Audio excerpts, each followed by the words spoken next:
Good evening. The time is 6 p.m. It is Thursday, February 5th, and I will bring to order this special council meeting. May I have the city secretary call roll, please? Flores Kale. Oh, here. Tobias. Present. Goza. Here. Medina. Here. Zapata. Here. Harris. Here. McKinney. Here. All right. We have 7 council members present. Up next, we have citizens' comment period.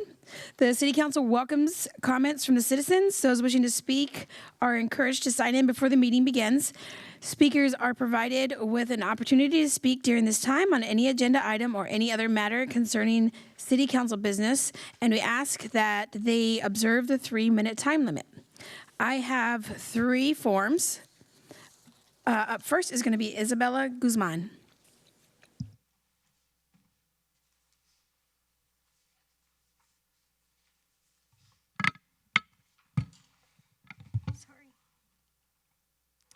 Good evening, Mayor and council members. What I'm about to share happened in my own backyard, in front of my family. 3 days ago, my dog Rocco was killed by a neighbor's pit bull. This pit bull broke through our fence while we were outside playing. He was not just a pet, he was a companion, a source of comfort, and a part of our family.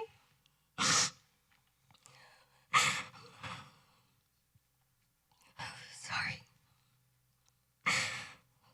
My dog trusted our neighborhood. We trusted our neighborhood. Our home should have been safe. But now it's quieter, emptier, and filled with lots of grief. What has made this even harder is learning how little accountability and responsibility exists under our current system. After this happened, we learned animal control was limited in what they could do without a supervisor present. Supervisors are only available Monday through Friday from 8 to 5. Tragedy does not follow business hours. When dangerous situations happen outside of that window, families are left unprotected without immediate action. Under our current ordinances, a dog can kill another animal, and the owner may face a little more than a citation. This does not reflect the seriousness of the harm caused, and it does nothing to prevent this from happening again to another pet, another family, or potentially a person. I've been listening to the city's conversations about investing $10 million or more into an animal shelter. And while shelters serve an important role, we cannot ignore prevention, stronger ordinances, clear expectations for pet owners, real accountability, and an animal control system that is empowered to act when it matters. This can stop tragedy before this happens. This is not about revenge or anger. It's about responsibility, and being a dog owner is a serious commitment with a lot of responsibility, and when it's neglected, families like mine pay the price. I'm asking you to strengthen these ordinances so people and pets can feel safe in their own homes, and so no one else ever has to stand here again grieving the loss of a beloved companion. Thank you.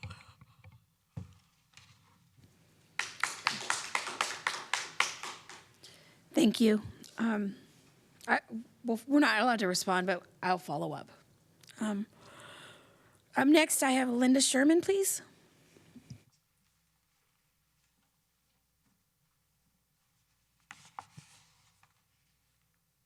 Good evening, Mayor Yvonne Flores Kale and council members. Council's oversight role requires understanding where the PUCT docket stands, what outcomes are possible, and what Kyle is risking financially and operationally. Please require specific answers when talking with the attorneys, not generalities. For example, where exactly are we in the PUC docket today? Our procedural posture, any upcoming deadlines, and the next hearing dates, if they're set. What are the petitioners specifically claiming? And if they prevail, what would that require Kyle to do? Would that require rate adjustments, or refunds, or credits, or perhaps contract enforcement? The administrative law judge with the PUCT denied dismissal of the developer agreement with Six Creeks and will permit the development agreement as evidence. What is the city's plan to address this development, and what is the backup plan if the evidence is persuasive? Has the city completed a formal risk assessment balancing potential gains versus downside exposure, which could be legal, operational, financial, or reputational? If yes, who prepared it? And what are the headline conclusions? What is the estimated financial impact to the city if the PUCT rules against the city? Ranges are fine, but include assumptions. Are bond ratings or PID bonds at risk if bond offering language is challenged as misleading? And what mitigation steps have been taken? Bond counsel review, disclosure updates, contingency planning?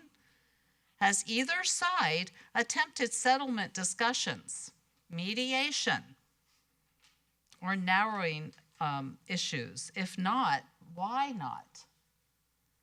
On the infrastructure cost side, what specific facilities are uniquely required to serve this ETJ development by the name and location of development versus shared with in-city areas? Did the cost of service study model this agreement separately given its proximity to in-city areas, or treated as generic? After all, Six Creeks is 30 feet away from the city line. And what is the factual basis for whichever approach was used? Thank you. Thank you. Up next, I have Jack Parrott. Good evening, Madam Mayor and council members. Got a lot to get through here, so I'm going to hurry. Mayor and council members, I'm here as the ETJ customer and Kyle neighbor. Last year's rate increase was ill-advised, poorly executed, and has caused real hardship. As you consider updates on the appeal tonight, I ask you to insist on clear, complete answers that serve Kyle's best interest. First question, how does the PUC define rate shock? What factors does it consider when deciding whether it exists? For 25-26, what was the in-city ICL water and wastewater rate increase percentage? For 25-26, what was the outside city limits rates for water and wastewater? With increases of roughly 15 versus 56%, would the PUC likely view that disparity as rate shock, and what evidence supports that conclusion? What specific findings in the cost of service study justify a materially higher ETJ rate increase in this case? What steps is the city taking to prevent a repeat of this type of rate impact going forward?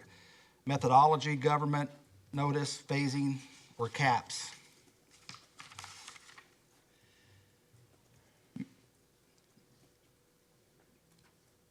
Retalis referenced the Leander document in support of Kyle's cost of service and rate actions. Was this rate increase percentage in Leander, and how comparable is it to Kyle's ETJ increase? Are there legal or factual concerns for Kyle in drawing comparisons to Leander? In Leander, Were any ETJ areas charged in-city rates because of negotiated developer agreements promising service in the same manner and on the same terms and conditions as city customers? Same thing what Six Creeks says. Do any of Kyle's ETJ areas have development agreements addressing utility service, and do any include same terms and conditions or materially similar language? Under Kyle's agreement language section 401, what does the city contend same terms and conditions mean? Does it include retail rates? Yes or no? Before this dispute arose, did the city ever issue a written interpretation explaining why in-city rates do not apply under section 7.01? What document and date? Questions for council. Where exactly are we in the PUC docket today? Procedural posture, upcoming deadlines, and next hearing dates. I can't get through it all, but I've given you all hard copies that you can view. Thank you. Thank you. Thank you. All right, thank you. Up next, I have Kushi Patel.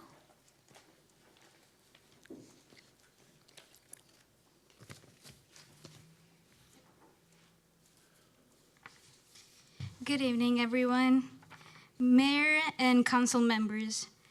If staff or consultants are relying on other cities' cases to justify Kyle's approach, council should understand what those cases actually say and how they compare to Kyle's fact and agreements. Some questions I have for y'all is, Raftelis referenced the lender docket in support of Kyle's cost of service and rate of actions. What was the rate increase percentage in lender and how comparable is that to Kyle's ETJ increase? Are there legal or factual concerns for Kyle in drawing comparisons to lender, like key differences, risk, or limitations? In lender, were any ETJ areas charged in city rates because of a negotiated developer agreement promising service?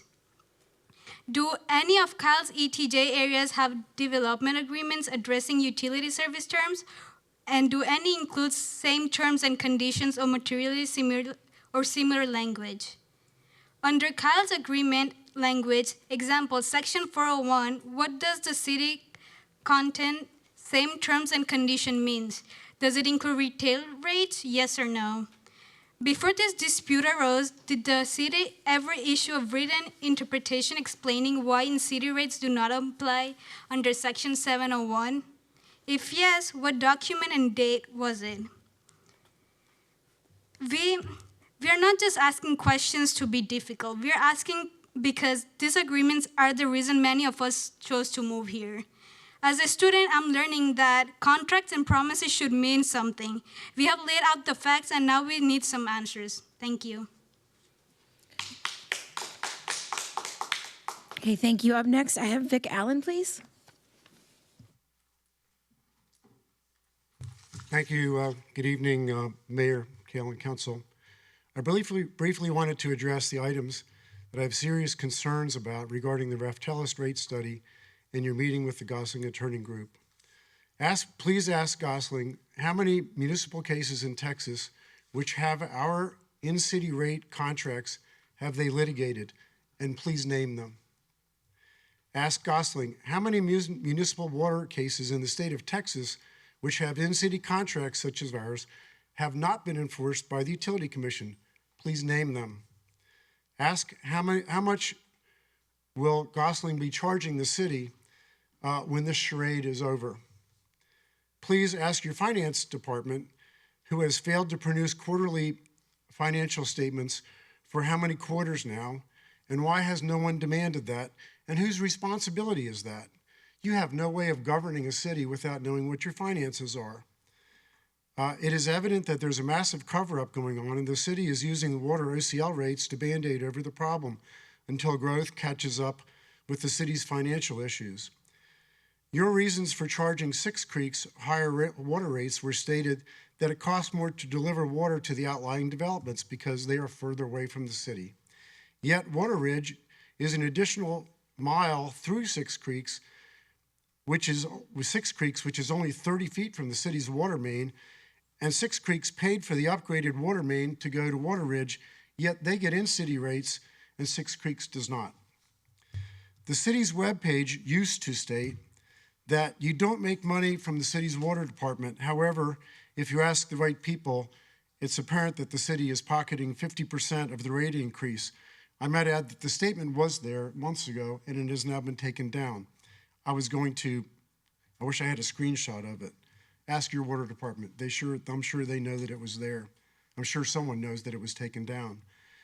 And did City Council have any input on selecting the attorney for the Public Utility Commission protest? Yes or no? And what input was that? Were you given any choices? It is inevitable that the City of Kyle will end up in multiple lawsuits over this mess. Did Brian Langley tell you otherwise? And the Leander Utility Commission case that Raftelis presented clearly backed the mud districts. That contract was legal and binding. And if you are being fed any information other than that, it's a lie. Thank you very much. Thank you. I have no more forms. Would anybody else like to come up and speak? All right, seeing none, I'm going to close citizens' comments. Mr. Langley, me and Councilmember Mayor Pro Tem Tobias were talking, and we were wondering if it would be a better idea to do executive at the beginning or the end? At the beginning? Okay. All right, then the city council will now go into executive session to discuss agenda 1A through F pursuant to Texas Government Code Section 551.071, 551.072, and 551.087. Thank you.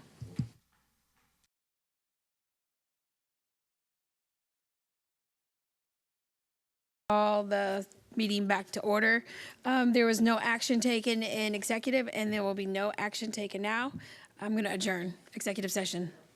It's the same meeting. Oh, okay. Never mind. I lied. Don't adjourn. No, it's too late. We got to go. I said I adjourned executive session. Okay. I'm going to give you this.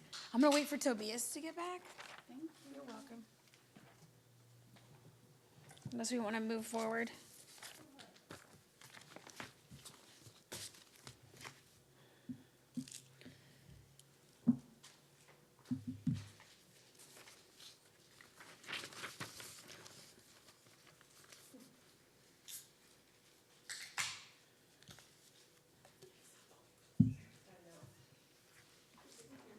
Here he comes. We're waiting on you.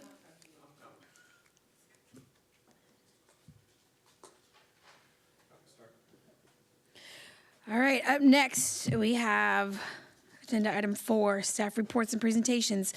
Number 3, receive a report, hold a discussion, and provide staff feedback regarding potential amendments to the City of Kyle Rules of City Council and possible meeting schedules. Item presenter, Jesse Elizondo. Good evening, Mayor and Council. Don't let how close I am to you disturb you as I'm standing here staring directly at you. The first couple items that we have, this one and the next one, should go relatively quickly. Then we have a item where we jump into the fun, large list of projects that we go through. But to start this one out, on January 24th, the council had their visioning workshop. You all were there.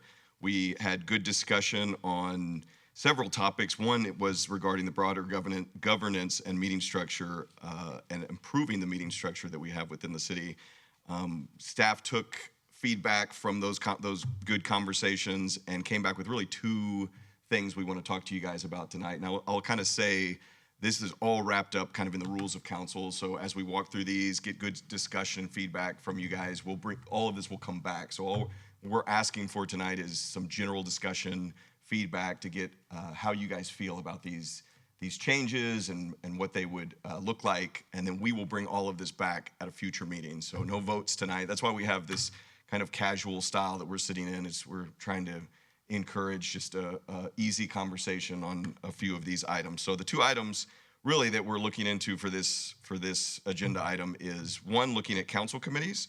These would, we talked a little bit about this at the workshop, but these would really be committees to support efficiency in addressing complex and technical topics that come before the city. So one thing, just as a broad context, one thing that we're seeing happen with a lot that's going on within the city and the projects we have and the growth is that when we're meeting twice a month, right, we have, of course, our public input portion of the meeting. We're starting around 6. We have executive session, then public input. And we're also seeing, you know, we have, once you get through proclamations and some of the other things before that, and then consent, all of those conversations, as well as workshop items, work session items, where staff has a little bit more of a deeper dive and more conversation and feedback with you guys on items. We're getting to a point where at about, 10, sometimes 10:30, sometimes even 11 o'clock, we're starting the regular business of the city. And then there's only a very limited amount of time that we can get into some of these items, and then they get compressed and moved, and it's kind of building up. So for both of these items, we're looking at helping with those regular session meetings. One's an additional meeting, and then one would be these council committees. The council committees would allow, we'll go through the structure of them and what they would look like, but just as an overview, they would allow for council, 3 council members to meet on some deep dive issues, and we'll break down what we are recommending for these committees, but to allow for a much longer period of time for 3 council members to do a deep dive into some of these topics, so that when they do come to council, there's one, like kind of a subject matter expert on the council that's looking at them, but 2, we would not necessarily need to go through the entire full length of everything that happened, a discussion and deep dive in these committees. And so I'll jump into the committees. The second, just as a precursor, is a separate meeting. This would be a work session meeting and strategy meetings. So this would be separate from the 2 meetings that we have throughout the month. And the purpose of it would be to have work session items, those longer feedback items where there's a lot of discussion and deliberation, but no vote, just feedback for these items to come back to regular council.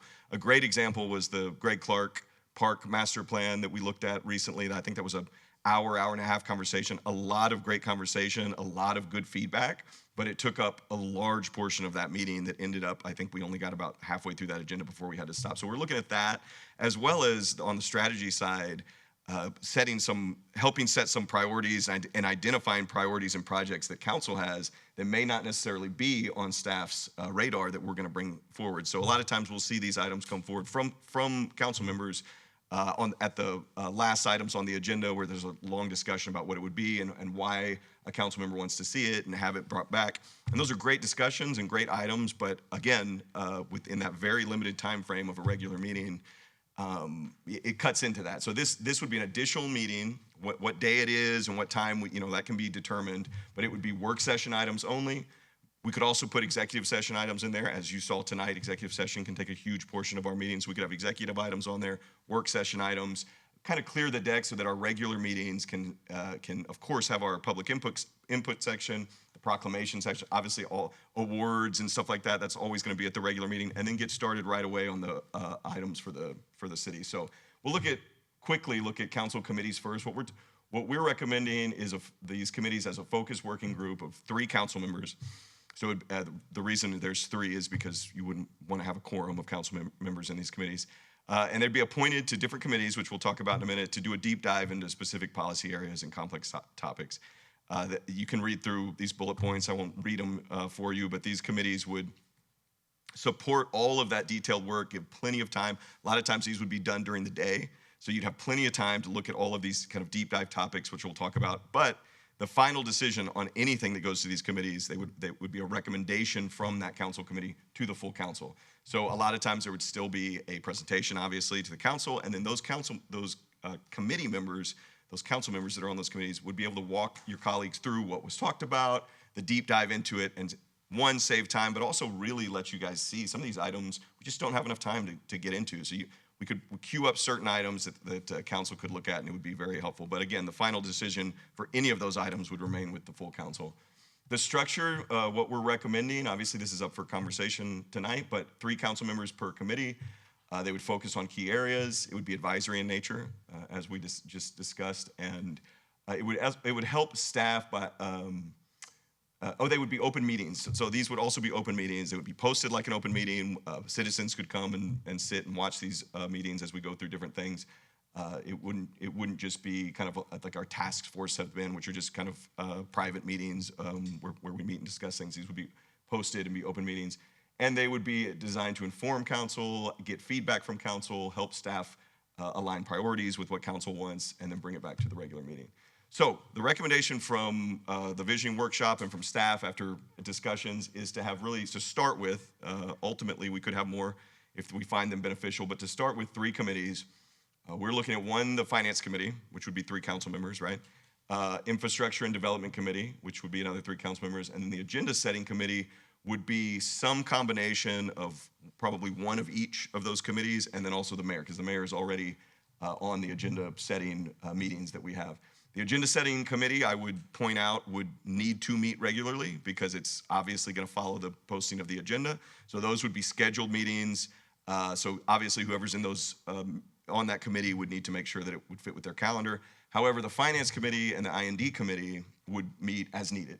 So as we had things, you can see on the last bullet point for each one, as we had things come forward like deep financial policies that are being approved through the city, audits, debt, discussions on debt, capital, DA financing agreements, rate-related items, anything that council, I'm sure, has come before council in the past. You're like, man, I would really like to deep dive into these and ask all kinds of questions. That's what we would bring to these committees. The budget itself, I will point out, the budget, we've had these conversations internally. The budget itself is, we feel from the city management's office, is a full council conversation. So all the budget conversation stuff would still come before the full council. Those also take a long time and long discussions, but it's the budget, so it's very much worth it to be here in front of the whole council. But policies, conversations on audits, debt, all of that could be plenty of time during the day for those committees to look into it. From the I&D committee, we have similar things like large-scale capital projects, big DA agreements that you guys would want to jump into and dive into, infrastructure and planning, proposals, trends, growth and mobility items, and of course policies. So we would, I think, reach out to you guys if you guys feel inclined to move forward to bring these and see which ones you guys would feel you would want to sit on, obviously, whether it's finance or I&D, and then some makeup of the agenda committee. That's what we're recommending. And then separately, the special work session meeting, the special meeting, work session meeting, and strategy meeting, that would focus, like I said, on work session items where you guys can ask questions and have a lot of feedback. It would be off of the regular meetings, so we could stack it with several work sessions. I know right now we have several that are backed up that we want to get in front of you guys. So that would be one portion of it. Longer executive items, like tonight, we could put on those agendas as well. And then also the council topics that you guys want to bring up, new topics you all want to see and talk about. It'd be a great forum for that. And we could have those once a month. If we have a ton of stuff coming forward, we could maybe do it twice a month. The day could be, if you guys, whatever works best for you guys, but it could even be a Saturday morning where we take from 8 to noon and we go through items and have breakfast and have it here kind of in this casual setting. But the idea would be that you're not taking any action in any of those meetings. It's all informative and work session items to clear the deck for your regular meetings. So the next step for these is just to get some feedback from you guys, to really for you guys to have a discussion on all of this stuff. And then we will bring back, if you guys are in favor of it, we would bring back items. It would be an amendment, I think, to the rules of council where all of this fits under the rules of council and outlined in this specific way. If I could just thank you, Jesse, for that. And I know there may be other rules of council that we want to address and go through, and I know I've had some of that conversation with a few of you. We can certainly take that input tonight if you have it. But the other thing we would suggest is that could be one of those work session items for that special meeting that we have, that work session agenda once a month where we have a deep dive and spend some time on it, because those can be an hour to 2 discussions depending on what we do. And it's just, we're finding that we're just compressed with time. So hopefully that's something that's of interest to you to consider it. We're interested in all options. The other thing we've been thinking about is with the closed session starting at 6. I know some of you have some difficulties getting here right at 5:30, so we've pushed those to 6 o'clock, but then it just gives us very limited time to get to the 7 o'clock hour for the regular meeting. So to the extent possible, we could have all of the closed session items once a month that we would need to have, and then perhaps even start the regular meetings instead of 7, started at 6. So you would have an earlier regular meeting, gives you a little bit more time to go a little bit later. Around midnight is kind of where everybody gets tired. It's difficult to have significant discussions. Just an option for you to think about. You could do that and then try to once a month, we try to have all these closed session items on one time. There might be a time or two where I just have to come give you an update, and maybe we put it on the end of a regular meeting, but we would try as much as possible to not do that. So those are all the things that have kind of been going through our head about trying to figure out how to get all of the complex work done that you're being asked to do as on the council, and all the significant items of how to give you an opportunity to go through that in a systematic way. So we give that to you as an option for food for thought, and to try to get some direction from you. I wanted to leave this final slide up on the screen as for conversation, but really what we're asking is, do we want to have council committees at all? Do you guys like the idea? Do you think it'd be useful? What types of committees do you like? What's being proposed? Would you want to add? You know, how would you like them structured? What members and assignments would be on it, and how often would they meet? We recommend as needed for some of those committees. Obviously, the agenda one's going to be set, but it's up to you guys. So, and then also for the strategy meeting, again, would you like to have it all? How would you like to schedule it? Does a Saturday morning sound good to you? Would you rather have it on a Thursday, or would it move depending on availability? And then we want to, if that's the case, we want to bring it back quickly, because we'd like to start booking them in either February or March, or I guess March now that we're already in February, but get them started. So I'll leave this on the screen for discussion. All right, I have a few concerns, as always. And I'll sit down if Claudia wants me to. She's looking at me like I'm just standing over you guys. It's all right. Awkward. So we are, when we create these sub-council committees, my concern is it's going to limit the ability of each of us to talk to another person about an agenda item or about an item at all, because we're only allowed to have 3. So once you're in that committee, you're locked into those 2 other people. And so if I want, say, Councilmember Medina is on this committee and I really wanted to talk to her about it, that now limits me and I can't talk to her.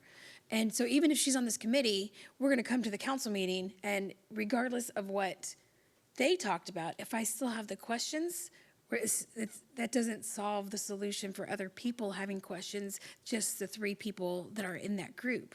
And if they don't ask the same questions that I have, then I think that's going to actually make the meetings longer. So these committees are intended to be official subcommittees of the City Council. The meetings will be open meetings and will be public. So any discussions that occur in those meetings would not be subject to walking quorum. Those are public discussions held in public with a quorum of that body. Correct, but I'm saying not during the meeting, but outside of the meeting. So, because these items are going to come back to council anyways. Correct. So you have a subcommittee to discuss it, and that's going to take staff's time and extra council time, but it's still going to have to come back to council to have that discussion. So I'm not sure how it's going to eliminate or make shorter those meetings. Well, I would say committees are very, it's all good discussion, right? And it depends on what's appropriate for this group. But committees are very common in cities, very common in larger cities. You find them all the time. And as an example, today I was meeting with staff and one of our consultants about going to a self-funded health insurance model. And it's a complex subject, probably one you probably haven't thought about today, but I had to think about it. And it's one of those items to take forward and come forward and have a clear discussion with council about what are the ins and outs of that, how does it work, what are the risks, how would you fund it, how do you do an internal service fund. Doing that in this setting, in a council meeting, is very difficult to do that and to have a complex issue like that come forward. That's one of those that I would recommend. That needs to go to the finance committee. Let's look at that, let's talk about it in depth, and bring you a recommendation that's been vetted by some of your colleagues. Then you could still have that full discussion about it, but without an avenue like that to have that discussion, it's very difficult for us to have that. How we're going to finance debt, what's the structure of the debt, refinancings that we have. Those are kinds of conversations. We're doing a payroll audit right now. What are those things coming forward? There's just a lot of those kinds of topics that we really don't have a good venue to bring that to you in a way that you can digest in a short amount. Again, there's just so many other priorities for the council. That's why we're looking at it. But I think you'll find these are used very frequently across lots of cities. And I think, I do think it's a fair concern, Mayor, about walking quorums and those kinds of things. But I think there's a way to do that which would not make that happen. And that's what I've seen in other places I've been. So my main concern is unless you're one of those 3 people and you have time to watch that meeting, you're still going to come back to the council with the same questions that you would have had prior to. Well, I actually think that it doesn't necessarily work that way, because I think the way it's been spoken to me because City of Austin has several committees, and I'm friends with a couple of the council members who like have all, like whenever I first got elected, they were like, oh, so which committees are you on? And I was like, what do you mean committees? Like, we don't have that. And so they kind of explained the structure a little bit. And I think the way in which it's supposed to work is that it allows the individuals, the council members who have certain areas of focus and like expertise and really want to be able to get granular, it allows them that time to get very, very granular. It creates opportunities for, because there'll be open meetings, it creates opportunities for the public to actually come and sit in and have input on those very, very, like very fine level details that we're not able to get to when we're on there, and we always run out of time, and this creates that avenue. So it creates a lot more opportunities for discussion, a lot more opportunities for transparency as well, because we get to go into such much more in-depth detail. And then I think in addition to that, it's also about allowing your council member colleagues to also become sort of like subject matter experts in those areas who you would presumably, also trust, start building up that sort of relationship to where it's like, okay, I tuned in and I watched that meeting and, I thought, Councilmember Goza asked amazing questions and, all those questions got answered. I don't have those questions anymore. I don't need to ask those when I'm on the dais. And so I think it creates those opportunities as well. I think that overall, it allows for that fine level detail that we all want to get into on certain things, on the things that we're really passionate about, creates more opportunities for transparency because there will be open meetings, and it allows each of us to kind of pursue those kind of passion subject matters. So that's what I think that's well said. I would add 2 points, and I probably should have been clearer on this. The intention is not to go through a deep dive during the committee, come back and have the same deep dive to council, or to say because it went to a committee, we're throwing it on consent. These are big items that will come before council, and it's absolutely, we'll get a presentation, and any additional questions had by either the members that are on the committee or other members that aren't on the committee to ask those questions will be all fair game. I would say, Mayor, you are not getting this level of detail currently just because of the amount of time. We don't have enough time to go into detail for some of these policies. It's not like we're taking what we currently have now and moving them into the committees. We're not going into this level of detail for policies and things because we just don't have time. This allows for that deep dive, for that subject matter expert among your colleagues to get into it and then bring that to a council meeting as well as a presentation and the ability to have a conversation with council as well. Okay, so it's essentially if you're not a part of that group and you can't make the meetings, it's still not going to terminate or lessen the likelihood of a duplicate questions. Like, you know what I mean? Like that's my concern is, are we still going to have these duplicate questions if we don't get a chance to either be a part of the subcommittee or watch the meeting? And I mean, if we're all on a subcommittee and we have to watch the meeting and we have to go to the council meetings, I just feel like that's going to create a lot of duplicate questions or a lot of work. Most of us, all of us work really hard as it is. And so that was one concern. My other concern is about the agenda setting committee, because we're only allowed to talk to 3 people about an agenda item. If I co-sponsor with somebody who's not on this subcommittee, how does that affect the TOMA?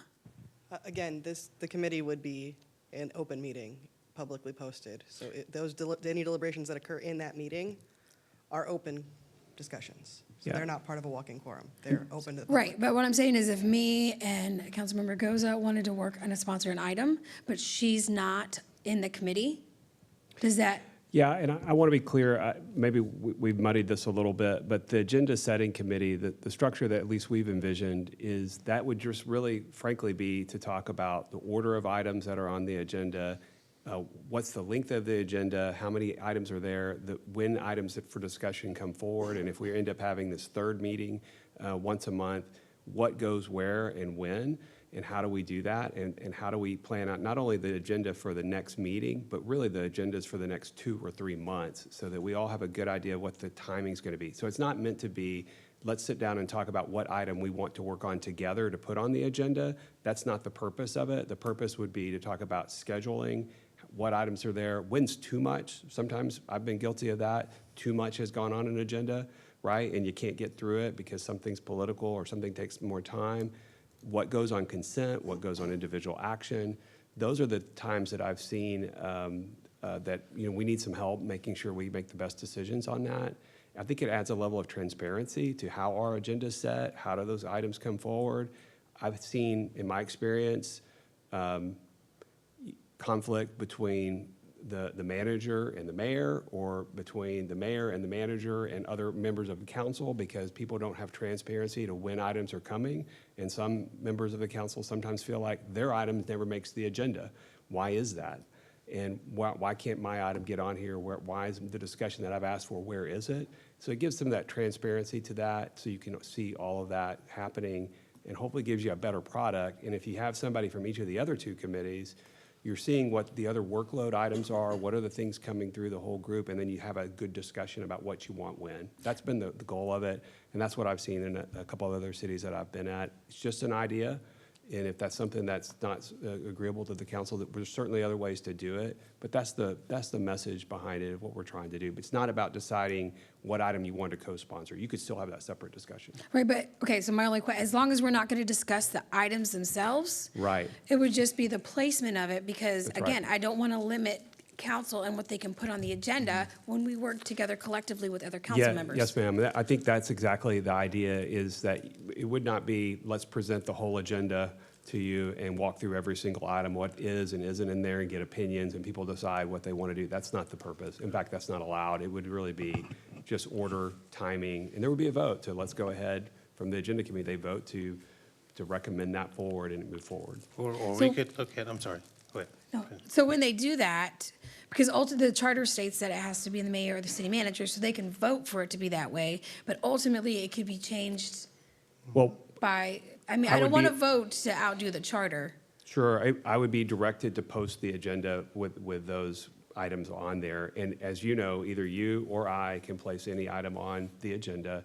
That's always still available. You would just place an item if you wanted to, but everything else in between is you and I working together to figure out how the order and how things work and how to bring it forward. So this is just a little bit more formality around it. And I do believe it adds that transparency to it. It's a public meeting, people can attend, you see what's happening, and just some more formality to it. And this is the other thing, and I think I had this conversation with you at the workshop a little bit. The complexity of the organization in the city is growing. It continues to grow. And the number of projects, the number of people, the size of the budget that we're dealing with, in my mind, we have to grow with it and change with it as it changes to make sure we're still being effective. I believe it's just difficult in the current environment to get all of the work that needs to go in front of the city done with the meetings that we have. Now, with that said, if you want to meet every week, I was at another city, they'll remain nameless, but we met every Tuesday starting at noon, and we went till midnight every week. If that's what you Yeah, I want don't to do. think nobody wants that either. Yeah. Okay, I mean, but it's those a are lot, my only but those concerns. are the options, but there's that amount of work and that amount of detail that needs to be addressed by the council in some way. So the committees would hopefully help you with that. It would not be every single financial issue goes there, but issues of significance, ones that have, as an example for finance, ones that have major elements, things that are complex that that frankly, from a staff perspective, we want to get some feedback. Are we heading in the right direction? What do you think about this? Is this something that makes sense before we bring it to the full council? We think that would help us to make a better informed presentation to all of you.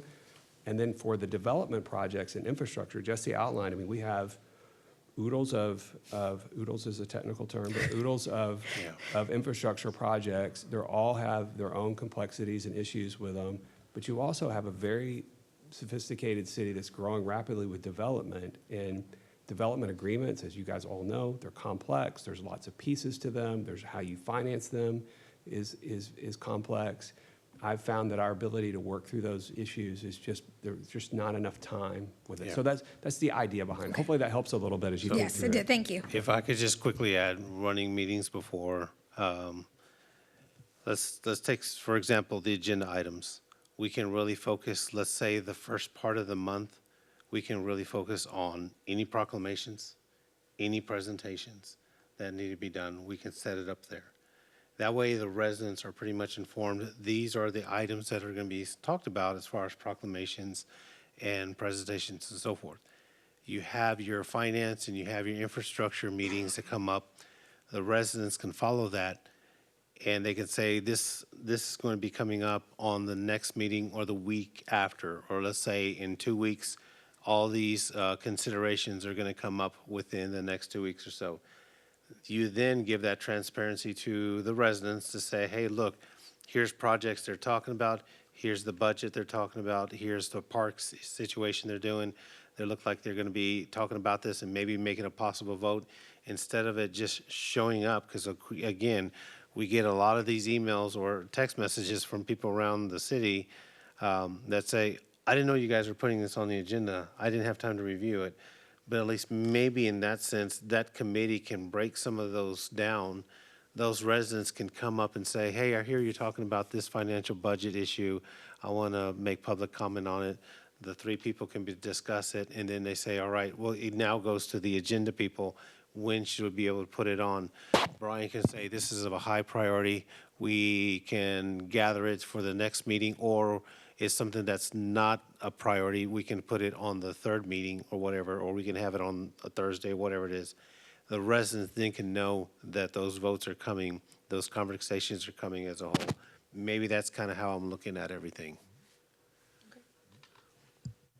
What about the idea of adding a resident to one of these committees? To these committees in general? I'm asking you. Yeah, I mean, I know it's no. I don't, Okay. I mean, I think the way we view it is the council is the residents, your representation of the residents, and that's why you're on these committees. You each have different groups of constituencies. You talk to the community. You're bringing that input into that discussion. I think if you bring a resident into that, how can they outvote the council? The council are the elected leadership. You're the ones making the votes. I think there's a different way to get that input from the residents. That's what I would recommend to you. I've never seen a council committee in my career have residents on it. I've had lots of residents come to the meetings, lots of discussion. There's always certainly a great opportunity for that, but I don't think it's appropriate to have it as part of a council committee. That's Okay. If there was a special issue that perhaps you wanted to look at and you wanted to do something different, maybe a narrow issue that you had a beginning and end to a project, there might be an opportunity to do that, but not a standing committee. I wouldn't recommend it, at least. Okay, thanks.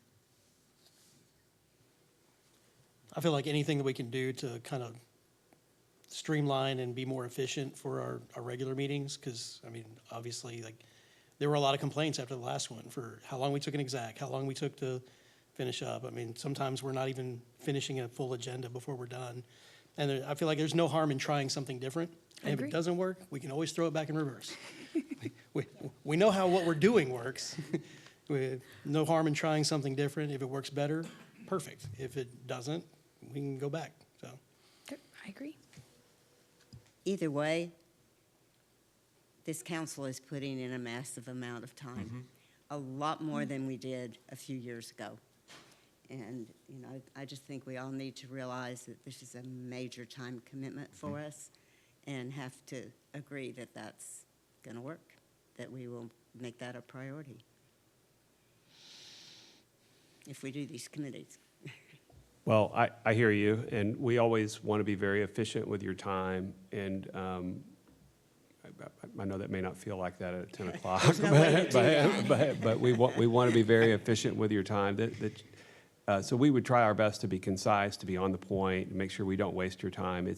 I think the pressure that we're feeling, that we're trying to just communicate to you, is there's a lot more work coming down the pike here, and we're trying to figure out how to get it in front of you in an organized way. And I'm also thinking about two guys.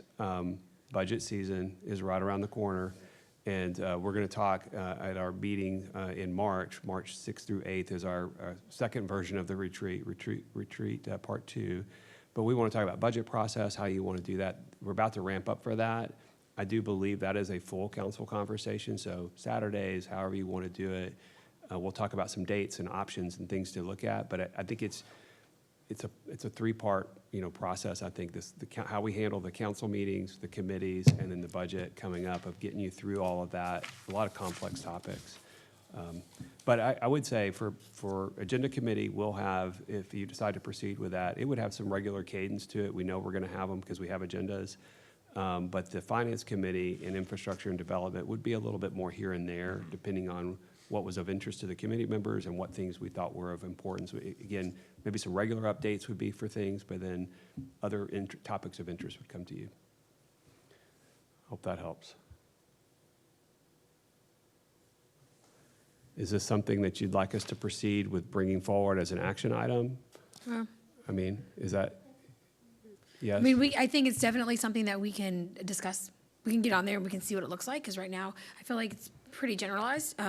But Okay. I'm Well, I bored think with what it. we would propose then is that we redline rules of council to add some of this language in here, bring it to you, ask you to consider yes or no to approve that, and then after that, then we'd bring you the actual committee's format, get people to come on which one they wanted to be on, that kind of thing.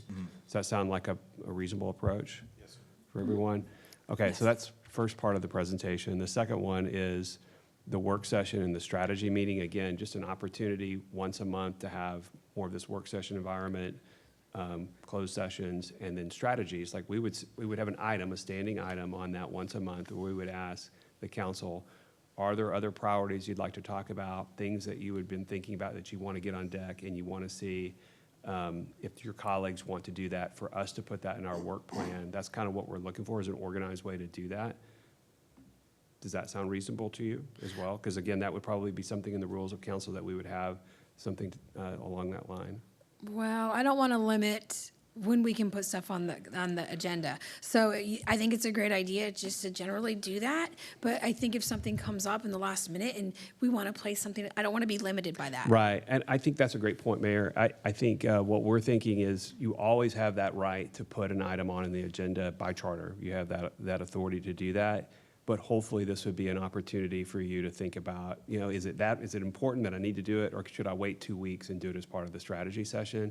And I think the thing we're trying to understand is when we have lots of different requests coming in, what is the priority for these? Where does it need to rank? How important is it? And sometimes we don't know. And that's one of the things that we could talk about with you as a group of, hey, here's 3 or 4 topics that came up. What's 1, what's 2, what's 3? Or are they all 1 and 1A? I don't know. But we need some help prioritizing, so then we know how to bring it all back. So you'd still have the opportunity, at least as I've envisioned it, you would still have the opportunity to put an item on any agenda, but this would give you a chance to think through it.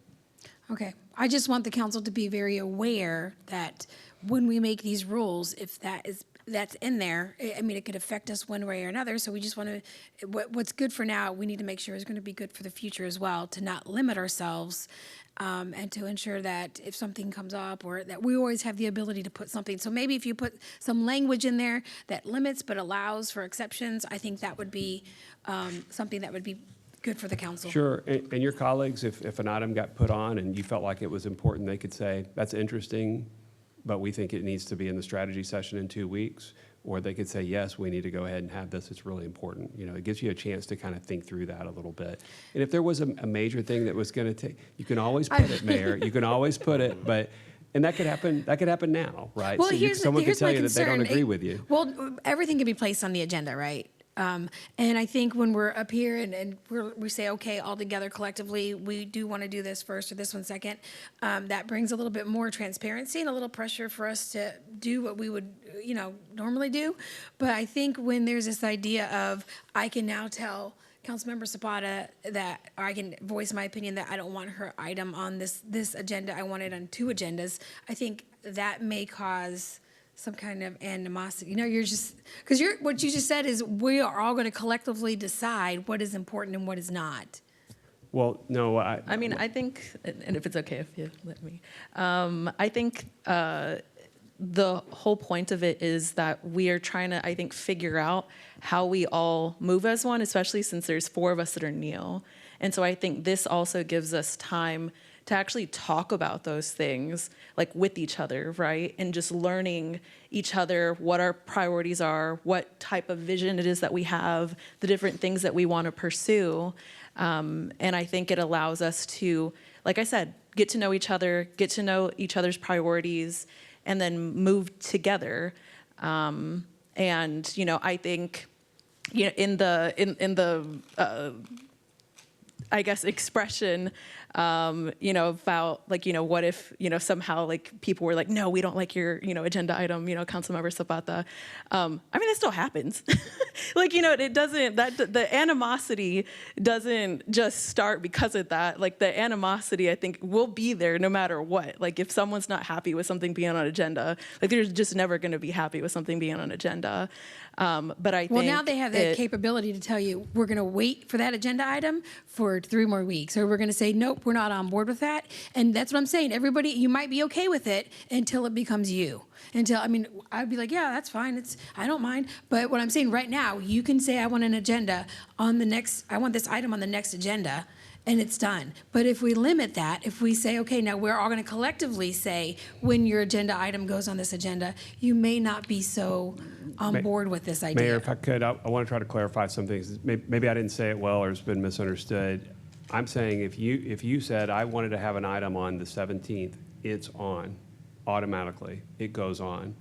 That item will be listed just as you've written it, and the council will see it as on an agenda item. What I'm suggesting is when you got to that item, the council could say, we're going to either take this up and hear this and go through the item that you've put on, or they could say, yeah, that's interesting, but let's do it in the strategy session. But they could tell you that, in my mind, that's no different. They could tell you on your item that comes up, we don't want to do it right now. What we're just trying to say is let's give some structure to this, what we're looking for. And it's not just those items. Sometimes it's requests for information, it's research, it's different things that we want to have. Do you want to have the staff invest 20, 30, 40 hours to go look at something? This is an opportunity for us to talk about that as a group, to say, is that something that you want us to do? And for me to get that direction that as a council you want to do it. Hopefully that clarifies it. I understand there's different views. Slippery slope, that's all I'm saying. It is, but I guess what I'm telling you is you always, as a council member, have the right to put the item. That does not change in this, but I'm just saying that the council could say, if the strategy session ends up not getting used, and it's really just the items are being put on there just as they always were, well, then what's the point of the strategy session? That's what I would tell you. So it needs to have some meaning to you, that you're trying to at least adhere to it for as best you can. But if something came up that was important, there was an emergency issue or a public safety issue, and you want to do it, you could do it. Yeah, I also see it as a way of actually being able to get things passed, right? Maybe not perfectly as maybe we've presented them, but it gives us an opportunity to be able to hear from our colleagues about, you know, the ways in which they work, what their priorities are, so that way when we do bring up agenda items and we do present things, we know that, hey, you know, I already know, you know, so-and-so is really passionate about this. I kind of have a feeling that, you know, this is the vision that someone else has, and it allows us to bring up agenda items that have a higher likelihood of being passed, is the way that I see it.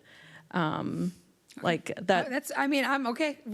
I'm not, for me, it's like, I get it. And if that's what the council wants, I'm okay with that.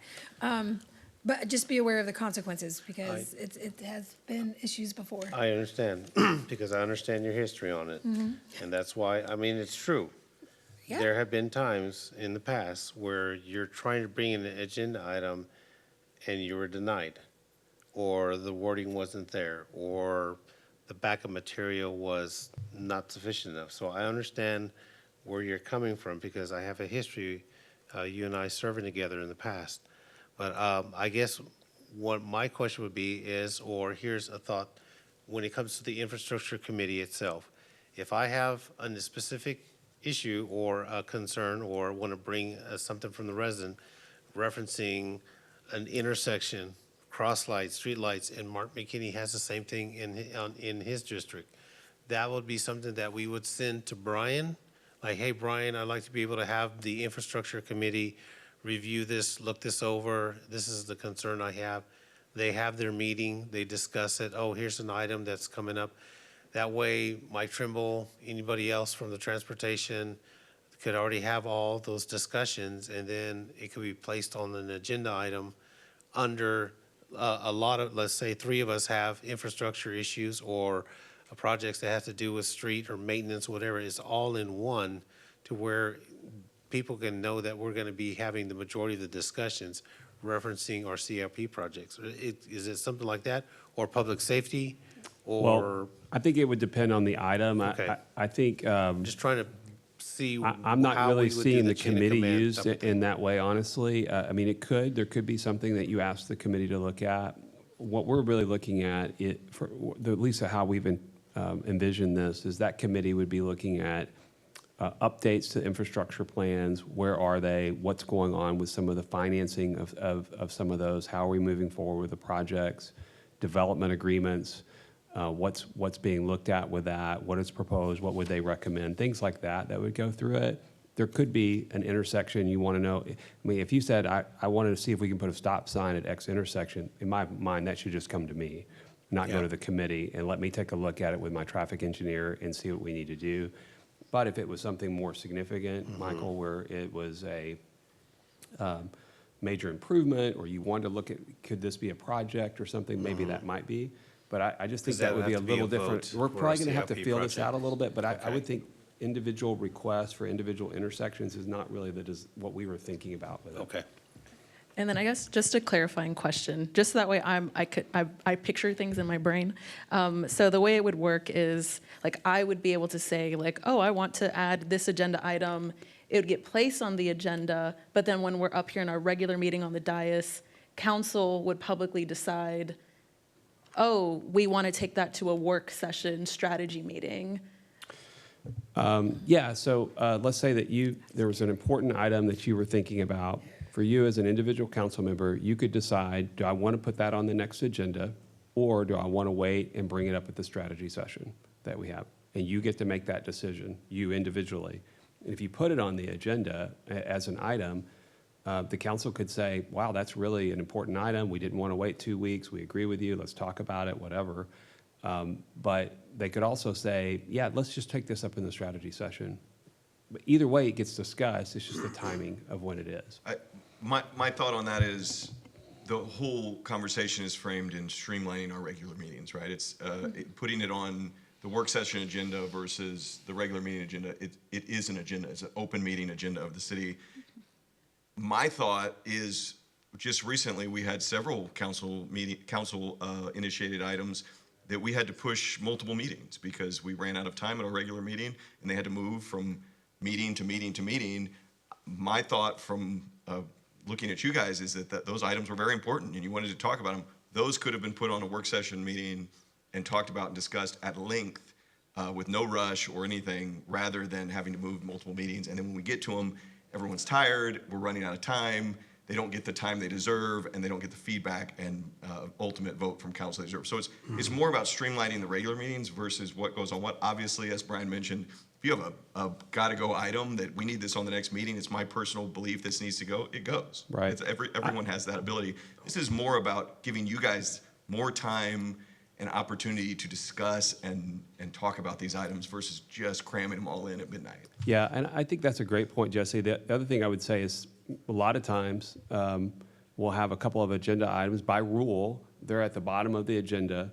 Invariably, they're asked to be pulled up for some reason. And we had that this last time. They go into the front of the agenda before everything else. And then at the end of the meeting, then we're asking, we had a $2.9 million item contract that we believed it was a very important contract to have in front of you for our road bond package. And the council's thinking, should we keep going with this meeting or should we close and try to push that a couple of weeks?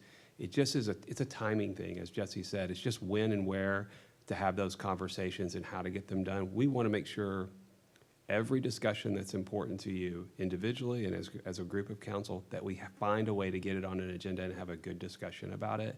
It's just how to do that. Hopefully that helps.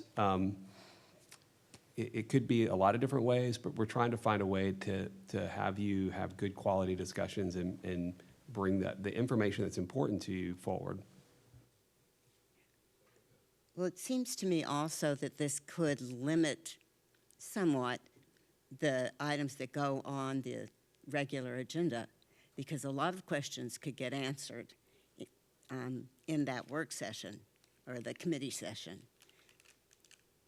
I would hope that there would be some of those, that we would have some consent items that would have been vetted by a finance committee or an infrastructure and development. And there's an item asking the council, full council for approval.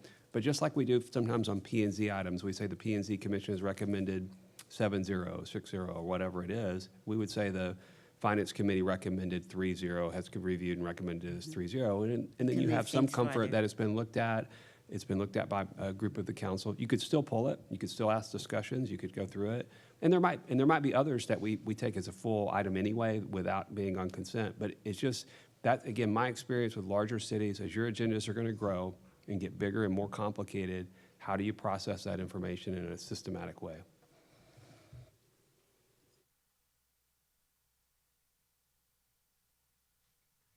We like it? So we can take both of these?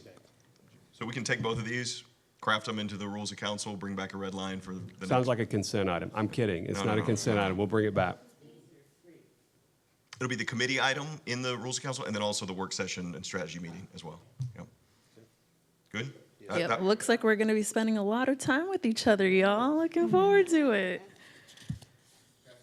All right, that was the first quick item. Thank you, sir. I'm sorry. Okay, there you go. All right. So number 3, we didn't really do the rules of council. Did we not want to get into detail about changes that we want in the rules Well, of council? I think it's an open question. If you want to do that tonight, we could have more of that discussion. But what we were suggesting is we get the committees and this extra meeting That can be a scheduled. work session strategy meeting? And have a work session meeting just on that with you. So this is kind of an interim step. Oh, wait, so just a group of people are going to, No, ma'am, that's a Okay. full council conversation that we would, but in the special work session that would come back, so that might be on a Thursday or something. We're going to talk in a minute about schedule, it's coming up, but that we would come back and have a deep dive discussion on that. Because I Alright. think there's probably a lot more there. there's a lot. Agenda item 4, receive a report, hold a discussion, and provide staff feedback regarding upcoming council calendar and training opportunities. Item presenter, Jesse Elizondo. Good evening again, Mayor and Council. This item really should be very quick. We wanted, as a staff, to just highlight in the next 6 to 7 months some opportunities for council, both training, educational, professional development, but we have a couple items to discuss with some of these, but we really just wanted to walk through them, get them in front of you guys, let you guys know. We feel it's very beneficial to get these in front of you all and make sure that they're on your radar. The first one is not on here. It is our visioning workshop. It's March 6th through 8th. I think you all have that on your calendar. We're going to have that here at City Hall. Our only real question on that one is just generally, how would we like to present that to the public? Would we like to live stream it? Would we like, because as you remember, the structure of that, the kind of the workshop is moving around. We probably would be in a very informal environment here in this room, moving around into different groups and having discussions. So our thought was maybe just have a static shot of the room, just a live stream static shot of the room. The sound and all of that might be a little in and out based on, we're not going to walk around with microphones and talk into them as we talk and stuff, but we just wanted to make sure that you guys would be comfortable in that environment. Does that sound good as far as how that is set up? And while we walk through that, is that, yes? Okay, let's discuss about, you said some people may not be able to hear us. So, Well, sure. I mean, unless we're all mic'd up, the only reason they can hear us through the video right now is our microphone. So if you remember in the visioning workshop, we set many different things that Rick Robinson had us do, was get into different groups, move around the room, have conversations. So there would be kind of, I think, probably in and out. We could maybe strategically put some microphones around the room, but Well, when you're at this table, you obviously be able to hear with the microphones and those kinds of things. But if you had a breakout session and 2 or 3 of you were over here and 2 or 3 are over here and somebody else was over here, you're not going to be able to pick up all of those. Okay. So it's just a little bit more difficult in these kinds of retreat type settings because the discussion is designed to get you moving around and talking. You can have a wide shot if you want to do it, but it is a little choppy sometimes. So that's a question. We just want to make sure we get that in front of you. And I think we'd also talked about the 7th and the 8th, that Saturday and Sunday. We're looking at adding that Friday night too, because we got a day lopped off on the 24th and 25th, and we feel like there's just so much more to go through. We never got to the vision statement. We never got to rules of engagement and all those kinds of things that Rick talked about. Strategic planning, yep. Strategic planning. We've got to get budget process. There's a lot to cover, and time just keeps going. So not a ton of detail on that, but we just wanted to say that's kind of how we wanted to set it up and have it. Is that okay with everyone? Why are we not going to have it at the PSC? This just seems to be uncomfortable. The invite already has Friday, Saturday, and Sunday at the PSC. Well, I think the discussion, as I recall, was to have one at PSC and one at City Hall. And when we sent it out, it had Public Safety Center. The mayor contacted me and said, "Hey, I thought it was at City Hall." And I was like, "You're right. That's what we talked about. But we could have it at PSC if that's where you guys wanted to have it. Where do you want to have it? You know, maybe that's another question for you. We could have it anywhere you want." Just asking for clarification because it came out today as the Public Safety Center. We did, and then we were trying to correct that. Yes, so we hadn't got it The corrected. original discussion was out of town, then back here, but then ultimately with the vote, it was PSC and then here for the I second. don't see any advantage to holding it at City Hall. This is fixed seating. It's hard to rearrange the tables. It's hard. I think to we move can set some around. stuff up back there. I think what came across most important to me from the residents was there was a tremendous amount of interest in it. Like, people were very Yes. appreciative on the little things that they got to see. And so the feedback was they couldn't wait till we came here so we could live stream it. They could sit here, they could watch, and they can be involved. Well, and that's the thing about this room is it's designed for that. You've got cameras that could do it. Over at the PSC, it's not. Well, And so yeah, and maybe we can look into that. So for future use, we can. I think if you're interested, I wouldn't spend the money for that. If you Just want to keep do it it, just do here. it here. Well, and I only say that because there seems to be some interest in going over there, and so in honor of that, I would be just find a solution or a happy medium. I think we're happy here. It was just a question, I Okay. think, right? Yeah. I think this was our first time in Kyle, period. So that was a pilot program in a way. Yes, people were there. Unfortunately, the weather was bad. I'm sure a lot more people would have showed up. We did say one of them was either going to be at the library or here. I think we decided the second one was going to be here. We can always change the Facebook posting, whatever it is, guys. We can always change it. And then we could just have it as the setting and just finish up what we need to discuss. And if we need a breakout, then we just do like exec, in breakout points. And we go where we're at, and then we come back and then we can have the discussion. If people want to sit here, they're more than welcome to. We'll go do our little spiel and then come back. But I think the main thing was the live stream, because people who couldn't make it, there was always that interest from the beginning, and the people to see what we're talking about. And we were very appreciative of those people who did come out and that showed up. So it's all about the transparency that we've been all preaching about, okay? And having the public involved and having the public to see what we're doing. No, we're not making secret votes, all that other stuff that has been always the controversy and behind it all. They can finally see it. I think having it here and just going with it, and we'll just stick with that. Okay, and this room is designed for it, so I think we're good on that item. The next I'll go through quickly. Well, this first one we have a question, but we have National League of Cities, this is something we do every year as part of our legislative program. The Congressional City Conference is in DC. It's from March 16th to 18th. One, we want to make sure you guys all know about this opportunity. It is, we set up through our Aiken Gump, our federal advocacy group, we have strategic meetings with our delegates that are there. I think many of our council members who have been on have gone to this. It's meeting after meeting with agencies, with our delegates. We talk about our legislative priorities from a city, any projects or opportunities for grants that we have. We target those agencies and have conversations with them and those delegates. The question we have, I know we have some interest from council members to go, so that specific date, March 17th, is one of our regular council meetings. So we just wanted to get it on. If we have multiple council members that are going, or any really, we would maybe want to move that date the following week. Luckily, it's one of those 3-week in-between council meetings, so I believe if everyone's available, we could move it to the next Tuesday. But we wanted to make sure that you guys were aware, and also of the opportunity if you'd like to go and visit with your representatives and these agencies that have a lot of input into some of the projects and grants that we're going after. Would everyone be okay with moving that meeting if we have several council members that would like to go? Okay, we'll have the city secretary's office reach out as far as scheduling.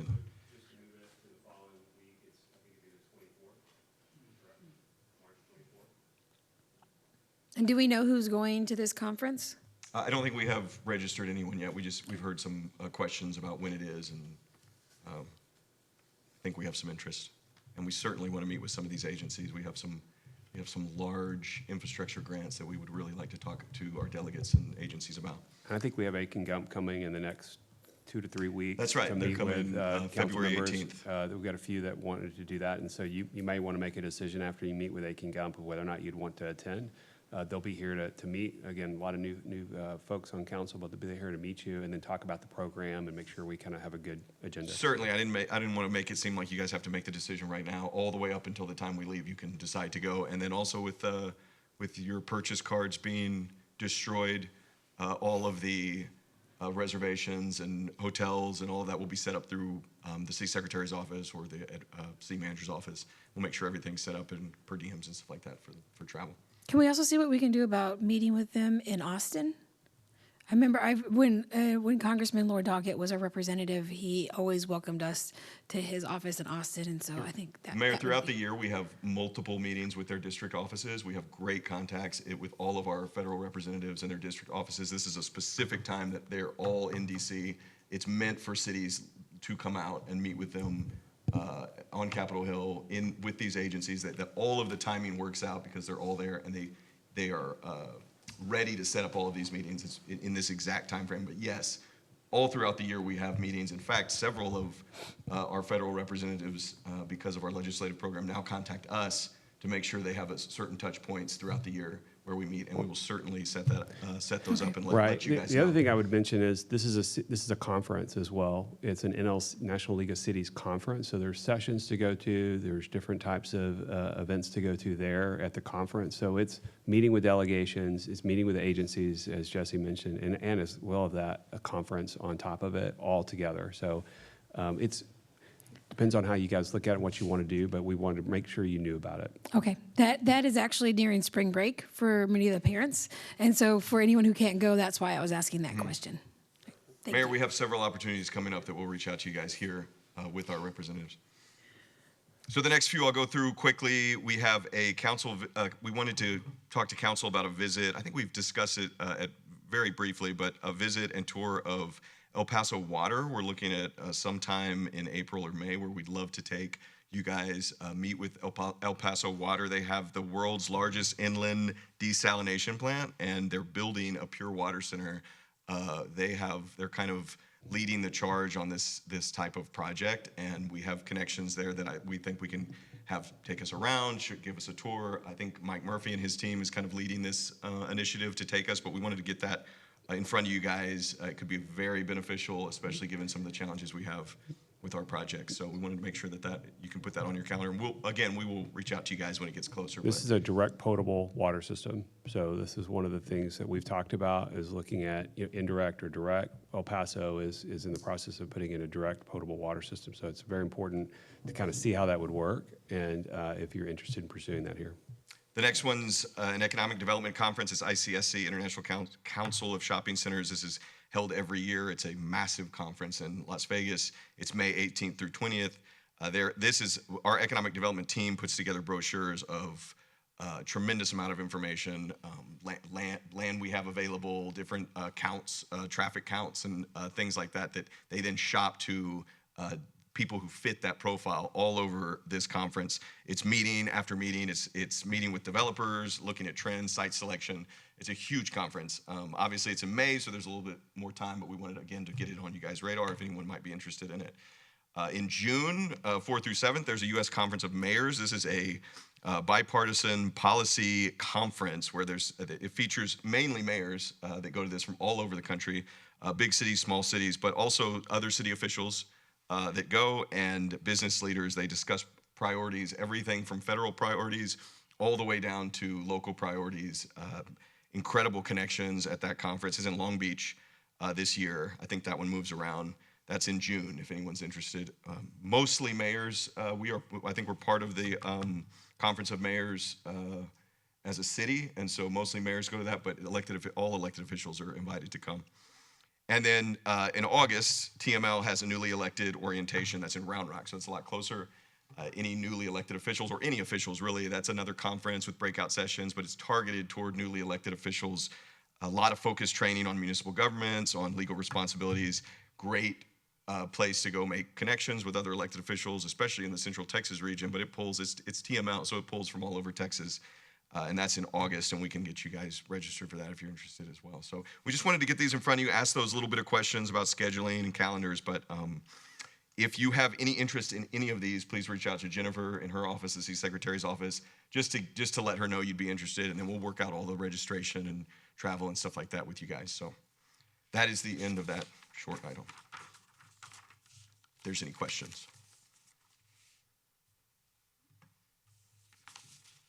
Okay, so just to take away, we'll move that item from the meeting from March 17th to the 24th on the agenda in March. Yeah, and then can Yes. you just give us an update on who's all going to attend? Sure, once we have that. Okay, Sure. thank you.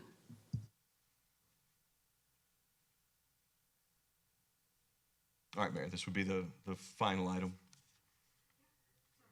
So I am encompassed in the rules of council. Agenda item number 5, receive a report, hold a discussion, and provide staff direction on current projects and initiatives underway in the city of Kyle. Item presenter, Amber Schmeitz. So Amber and I are going to tag team this one. This is a large item. I think, we talked about it kind of as we were leaving executive. This item has 156 slides. This is not a full comprehensive list of our projects. The city has hundreds of projects that they're working on. These are our high-level city projects, our largest active planned projects, and then also future projects that we have coming. All of them have been have all been voted on by previous councils, some council members that are still seated here, and staff is working and moving in different stages across all of these different projects. They are parks projects, infrastructure projects, utility projects, economic development projects, transportation and facility projects. So we have a huge list of projects here. The purpose tonight is not to get into a deep dive conversation, granular conversation about these projects, what they are, what they're going to look like, all of that. It's to do a very quick overview of each project. Here, this might help.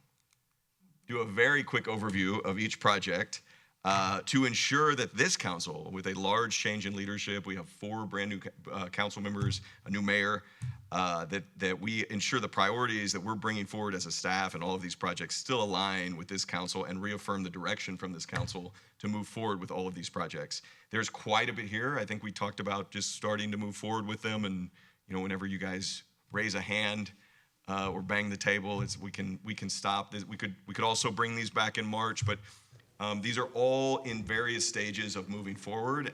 This is part of that buildup of work session items we have and regular session items we have, and so we want to get as many of these in front of you all as possible so that we can get specifically this council direction, green, yellow, or red. Either continue with this project as it's going forward, to adjust the project in some way, whether that means funding, whether that means direction, whether that means small, whether that means big, or to discontinue these projects. If I could, I just as we get into just a couple of things. One of the things that occurred to me after just starting to work with the new council, again, 4 new council members in the last however long it's been, 60 to 90 days, whatever that is, as we're bringing things forward as the staff, we have put in systems, processes, people, direction, all trying to get these projects done over the last 2.5 years that I've been here, and all of our staff members have been focused on bringing these things forward. But what I realized is, as I bring these things forward, and we're thinking, we've achieved the direction of council, we're bringing this project forward, that the people I'm bringing it to are like, hey, what is this project, right? There are 4 new people on the council, and some of you may be excited about every single one of these, but there may be some that you don't like, that are a project that you're not in favor of. And so rather than it happening at the end, when we get down to the end of the design or the end of the process, and I'm asking you to approve some type of contract or award, I wanted to get in front of that with you and have these transition from somebody else's projects to becoming your projects, this council's projects. These are your priorities that we're working on. And so we put this together. It's long, but either tonight or over the next few times we meet to talk about it, I wanted to be able to transition these and make these your own. That they're no longer somebody else's projects, they're yours. In whatever form that you want them to be, but we're trying to create an environment where you can give us that feedback rather than we get down to the very end and we spent money and time and effort and all those things on something that you don't even want to do. So that's been the goal here, is to get that in front of you. So hopefully that makes sense. Jesse thought about having a green, yellow, red card that everybody could hang up, and we thought, well, it could get a little confusing. So, I was but thinking we could have may an be the app best on our thing. phone and we can just anonymously. But as we go, as we go through it, really, we just want to put it into, if the greens are go, go, go, we don't have to spend a lot of time on them. We know you want to do it. Let's keep moving. We don't have to spend time on it. The ones that you say, hey, I want to maybe stop, or I want to adjust, we'll put that in a pile, and then we'll come back and talk about the specifics with you at a later time. Thank you, Brian. The thing that you will see as we move through these, you will get a contextual summary. There's a lot of information here. We will get a contextual summary, a purpose and timeline, the current stage of where it's at, because that's important, right? If this thing's about to be go into construction versus, we just started talking about it. The estimated costs of the full project, and then also the funding sources, where that's coming from, and then where we are in the project and how much money has gone into it so far, and then the anticipated benefits and outcomes. So there might be all these projects are different. There might be some projects that if you tweak it or adjust it or change it, it has a bigger impact than other ones that might be able to change quickly. So we do not have the full time, probably, to go through all of these, or the staff here, to go into deep dive. So if we get into one of these and it's, man, I really want to know what's going by the lake and how we're going to build it and all that, we can come back with that information. Again, I thought it was a great idea to keep it very high level, continue, adjust, or discontinue. That doesn't mean we can't have conversation, ask some questions, but I will be forceful when we get a little too deep dive to say, let's bring it back up to green, yellow, or red, because we have a lot of these to go through. And some of the information that's in here might be surprising to you. It may be a project that you love, but you had no idea how much money we spent on it. Some of these parks projects or the events that we have may be more expensive than you thought, maybe cheaper than you thought, but we just wanted to get in front of you guys. And to Brian's point, I think it's a great point. If we hit one that is just across the board, everyone loves it, no one has any problems with it, let's just move on. Let's not have a long conversation about it. I can't help myself. I got to say one more thing. To some of these, if you get down to the point, it is a yellow card or a red card. That's a soccer thing, right? If you get a red card, on some of these, we can certainly stop, but there will be cost. There's stranded costs. You may have spent money on design. You may have acquired property. You may have had some kind of outlay on that, and we want to make sure that we give you that full picture, not from the sense that you can't do it. You can do it. This council can do anything that you choose to do, but I want to make sure you know what costs have been incurred for that, and that those costs might be sunk costs that you can't recover. So we'll try to detail that for you, and depending on the subject, we can get more details for you. Yep, and we'll go quick. The last thing I'll say is, it's going to be blunt as we're moving through these. We're looking for council direction. As you all know, that's 4+. So it's perfectly fine if some of these projects, 1 or 2, say, I don't like this project, I don't want it. But what we're looking for as far as staff to move forward with this is council direction. If generally 4+ are saying, we want it, keep moving, that's what we're gonna do. So we will start with Parks and Rec. That's why I'm introducing the item. And we will start with, here's our list here. I think it's actually larger than this. We will start with Lake Kensington Nature Park. Also, huge shout out to our comms team who collected a unbelievable amount of information and put all of this together. They did a tremendous job. Okay, so we'll start with Lake Kensington. I'm gonna go through these quick, and then there's a lot more information than what I'm actually gonna say, and then we'll get to a point where we look at the green, yellow, or red. So I think all of you are familiar with the project of Lake Kensington. It is a large portion of the PROS master plan, when you're talking about Lake Kensington, is contemplated in Lake Kensington. So the PROS master plan as a whole is showing the entire park system, open space, trail system. A large part of that plan was built with Lake Kensington in mind. So keep that in mind. It's also part of our CIP funding strategy, and it is a priority initiative for staff and for council. Some pretty pictures here. We won't get into the deep detail of them, but here it is. I think everyone knows Lake Kensington and the project. Couple things before we start discussion on this one.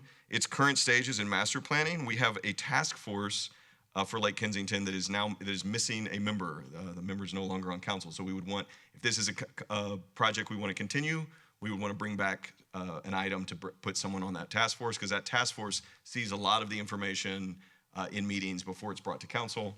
But it's currently in a master planning stage, soon to move to design. The estimated cost, this was an initial cost, was 17 million. The funding source is COs. Am I on that slide? Yes. The amount that we've spent to date in the limited design and master planning we've done, public input process, is $323,693. I would say the outcome of limiting this project would be a reevaluation of that PROS master plan, because if, you know, as an example, if we said we want to take all the trails out of Lake Kensington, or we want to take, then those have been contemplated in the PROS master plan as a whole, and so it could shift some of those, but that doesn't mean that we can't do it or we can't pivot. So Lake Kensington, how do we feel? So I was looking at the backup, and I was like, "Ooh, I love that trail." And he goes, "We don't own that." I was like, "Okay, never mind." I do like Lake Stay high Kensington. level. We'll just sneak over there. But I think keeping it holistic and making it the nature part of it is kind of the beauty to it. But we discussed this, and I have a friend who backs up to that. And that is, there's a picture in the backup, and that is not what the lake looks like. And so I think we need to reevaluate. Like, I know the water was going to be a major part of it, and people were thinking about canoes and stuff like that. So maybe if we take like a walk out there, and then we can evaluate what we think is going to be fiscally responsible to spend on an area that where we focused on the water that may not be there. So the positive thing about the money is that all of this will come in stages. So as they master plan it, as they design it, the different elements of it will all go before that task force, and then ultimately all before council. So there will be elements that come piece by piece as the park is built out. Is the water going to come? Like, at what point does that come? Yeah, Meaning, you'll have, like, the water, there's no water in this lake right now. This lake is really, really low. Yeah, And so that's why I'm saying maybe if we go out and look at it, we can say, okay, well, it used to look like XYZ, and it was a great idea to be like, hey, we can set up these canoes and we can and go into it. But maybe just reevaluating the use of this area and keeping it more nature-based, which I think it's a beautiful area, and a lot of it is in the floodplain. So I am a little bit weary to build in this. Well- I'm not saying take all the money out. What I'm just saying is $17 million the goal that we want to. Yeah, I would just say that's why we hired the design consultant. We've been going through that process. We were working with the task force, but then after the elections, the memberships changed, and we're trying to figure out what to do, right? Because we don't have the task force. If I brought you an item back to appoint another member to the task force, then people are going to be like, well, I'm not sure I want this project, or how are we doing it? So it's one of many that we kind of have in a little bit of a stage of we just need to get direction. If you want to keep going, but these are concerns and you want to investigate those, then I would recommend either we reform the task force and have them look at it and bring you a recommendation, or it come to the full council, however you guys want to do it. But there is water there, and we do think there's water opportunities. It will flood at times, and one of the things we've looked at is when the water levels rise, keeping all of any kind of vertical improvements out of that area. So you might have some trails, you might have some things like that that might get water on them, but any kind of structures would be in a buildable area. But we need some direction. How do you It's want to good proceed? feedback, Mayor. From the level we're looking at tonight, it sounds like you're for Lake Kensington, but several elements of it and how it's built out, we want to look at. That would be work for the task force, for the council, for future. What we're looking for, sounds like I'm gonna have to keep Brian high level as well. What we're looking for is, we like this project. Obviously, those deep dive discussions we want to have for future. But what we're looking for is, I absolutely hate Lake Kensington. I don't want to do it, or I want to fully adjust. I only want to spend a small amount of money on it, something like that. So I'm medium, right? Like, Okay. I like it, That's but helpful. Yeah. I'm not spending That's 17 good. million. That's good. Okay. So my concern is the Lake Kensington is CO bonds. And so I really feel like we should wait until we have actual CIP money that we're not having to borrow in order to make these improvements. My goal has been to really just put our infrastructure first and put these types of things on hold until we have the funds where we're not having to borrow to pay for it. So I'm not against it, but I don't think that now is the right time, given the other needs of the city. So an adjust based on financial, how it's paid for. That's helpful. Have these CO bonds been issued? No, we'll issue them as they come, and for general government type projects, that's really only the way to build something of this magnitude is to have a debt-based component to it. And the reason for that is because of how the tax rate is compressed with the 3.5% limit on the growth that you get from that. You're really not able to accrue dollars and save up 10, 15, $20 million for a capital project the way we finance the city and O&M. So it's not to say that we couldn't find some money here and there to do some improvements. We certainly could, but if it was 17 million, I can tell you that's not going to be feasible for a long time. Well, if we're doing it in stages, though, isn't it the same thing? If we're doing it in stages, which is what Jesse said we'd be doing, wouldn't that be the same thing? You kind of build as you go? Yeah, certainly, if you wanted to say, we want to have a $2 million improvement and we want to do that first and then wait 5 years to do others, yes. But I think what we've looked at is in terms of phases, how the project would matriculate and be brought forward. I'm getting tired myself. How it would be brought forward so you would see individual elements before you make a full decision. In other words, you're going to get lots of information in phases before you make that full decision. And then for each, when you have a design and a master plan for this park, you can pick and choose what you'd want to build. Yeah, I'm on the task force. The concerns that the mayor had about the lake level, the flooding, in the potential design of that already, all that has been discussed and taken care of. The total emphasis on nature and native plants and restoring that environment was a high priority. I think that doing it a little bit here, a little bit there is probably not a really good idea. I think we need to develop this park. We spent millions on the land, which is not included in that in the amount spent, I don't think. No. That's just on the project. Yeah, the amount spent to date is we've already got a major investment in this piece of property that can be a wonderful park. And I disagree that, I think our infrastructure is heading in the right direction already. I think we've got great infrastructure plans that are already being done. I think this park will be a significant asset for our community. It's one we don't have. And I think it's worth the investment, and I think it's worth moving forward. I think CO bonds are a perfect way because you don't draw it all down at once. You draw it down as you need it. So if it takes us a few years to develop, then we're drawing that as we need the funding, not all at once.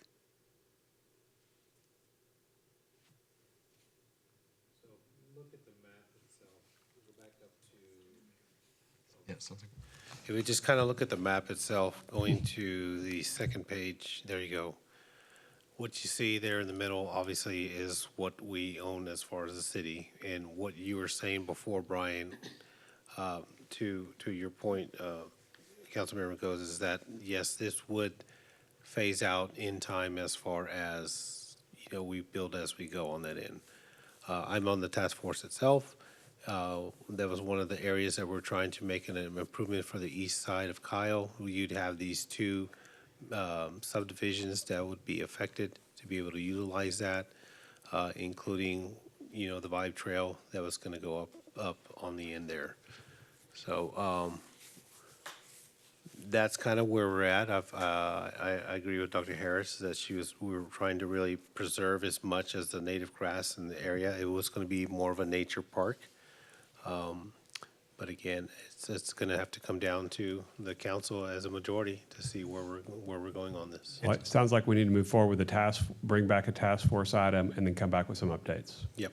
It sounds like we're for moving forward with it. As we master plan it, as we have conversations about it, there's elements of financing, there's elements of structure and how we build it out, but I'm not seeing a stop, so. Y'all should have just given us cards, like honestly. Interesting. That's an interesting That's an comment, interesting Councilmember idea. Zapata. I wish someone had suggested that to me Yeah. before. All those that are, yeah. Yeah, that might be better. Just let us Yeah. Well said, Councilmember. Next one should go, should go a little bit quicker. This isn't quite as large a project, but we've had a lot of conversation back and forth on this one, the old Stagecoach Pocket Park. So here is the tree that we moved recently. There is a plan to have, you guys have seen this, pocket park around it.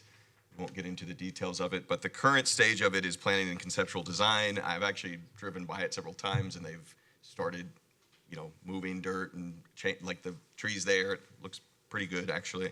But the total project budget is $784,000. The funding source is the 2022 road bonds. The amount spent to date is $17,000.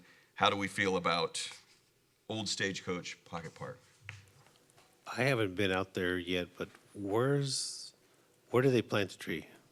I'm sorry. It's right down the road from where it was in Stagecoach. If you Okay, go by it so- before, it's only It's up. which Not side? sure how far, but not very far down and to the left. Quarter mile on the opposite side. On near hometown or? No, No, no. it's across the street from hometown. Where, like, but Six it's near Creeks is Six at? Creeks. Oh, so it's in Six Creeks? No, we've got the No. land. Land to the city, and it was annexed in. It's Okay, right next okay, to okay. Stagecoach Road, Okay. just about a Yeah. quarter of a mile I'm, north. If you I'm drive sorry, City down Council, I Stagecoach- should be out there looking at it, but I Does just, that picture? If you Okay. drive down Stagecoach Okay. and look to, if you're going south and look to your right, okay, it's real obvious. okay, right there. And that's where we're also looking at building a parking lot there? Or No parking lot. This is to visit, right? That's what it's gonna be, like a place where you can, No, huh? there's no plans for a we don't parking need a lot. parking lot. Okay, okay, There's parking on the street in Six Creeks. It's not Oh. restricted parking, so. okay. And So it's not, They love houses that. there. Six Creeks is pretty excited about having random Yeah. people park in their neighborhood. Insert They're sarcasm. excited about it. This one's moving along. I've gotten 2 thumbs up. I'm I'm- waiting. But we have, No. I don't like the fact, this wasn't even around when the road bond was created, so I don't know if the voters even understood that we were gonna do a pocket park for this. And for that reason, I'm not on board for this. And if we're gonna do a pocket park anywhere, how about the neighborhoods that don't have a park? So that's just my 2 cents. good feedback. I've spoken with somebody who lives in that section of Six Creeks, and so when we do have heavy rains, there's massive runoff, like from down her property, because it's all drainage easement. And so she has serious concerns that any type of impervious coverage or any improvements are going to make the flooding issues worse. Actually, that was considered, and it will actually improve the flooding issues. Well, she And has there's no impervious, concerns. there's no impervious cover design there. Sidewalks? Sidewalks? Well, a little bit, but not, you know, It was also. the topography is definitely taken into consideration. It was also my understanding, like, this was, like, most of the park improvements were gonna be paid for by the developer for the tree, so I'm not really good on having bond money that was for our roads to do a park. I just don't think that should be part of the road bond. Fair feedback. We're a little split on this one. Looking at who hasn't given me a thumbs up. Or down. Well, just remember, if you tell us to keep going, money keeps getting spent, and this will come forward as a design project that we're asking you to vote on to build it. So please, if you're not interested in doing that, please tell us to stop. That's because otherwise we will be coming back to you and we will be asking you to approve a contract for something that you spent money for that you don't want to do. That's why we're bringing these here, guys, is to ask you those questions. That's fair, that's fair. So if 2 people If you're telling me could just say yes or only no. 2 of you are no, then it keeps moving forward. So I have looks like about 3 no's. The consensus, Mayor, is the consensus of the council to move forward with this. It looks like it is not.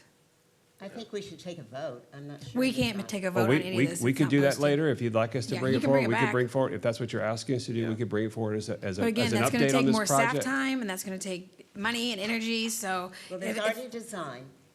No, I'm talking about additional staff time. So, and we got a general consensus that the majority of us are not interested, so if we could just take a vote during a regular council Well, meeting, what that's we could fine. do is just put this Yeah. on the list. We need to bring it back to you before we continue on with it and bring it back for more discussion. There's nothing wrong with how this shook out. It has let staff know that where this item's on Yeah. Teeter. on shaky ground. So It's, that's exactly what we're it's trying. exactly what we're looking for. trying to Otherwise, get. we're full steam ahead on every single one of these unless you tell us to stop.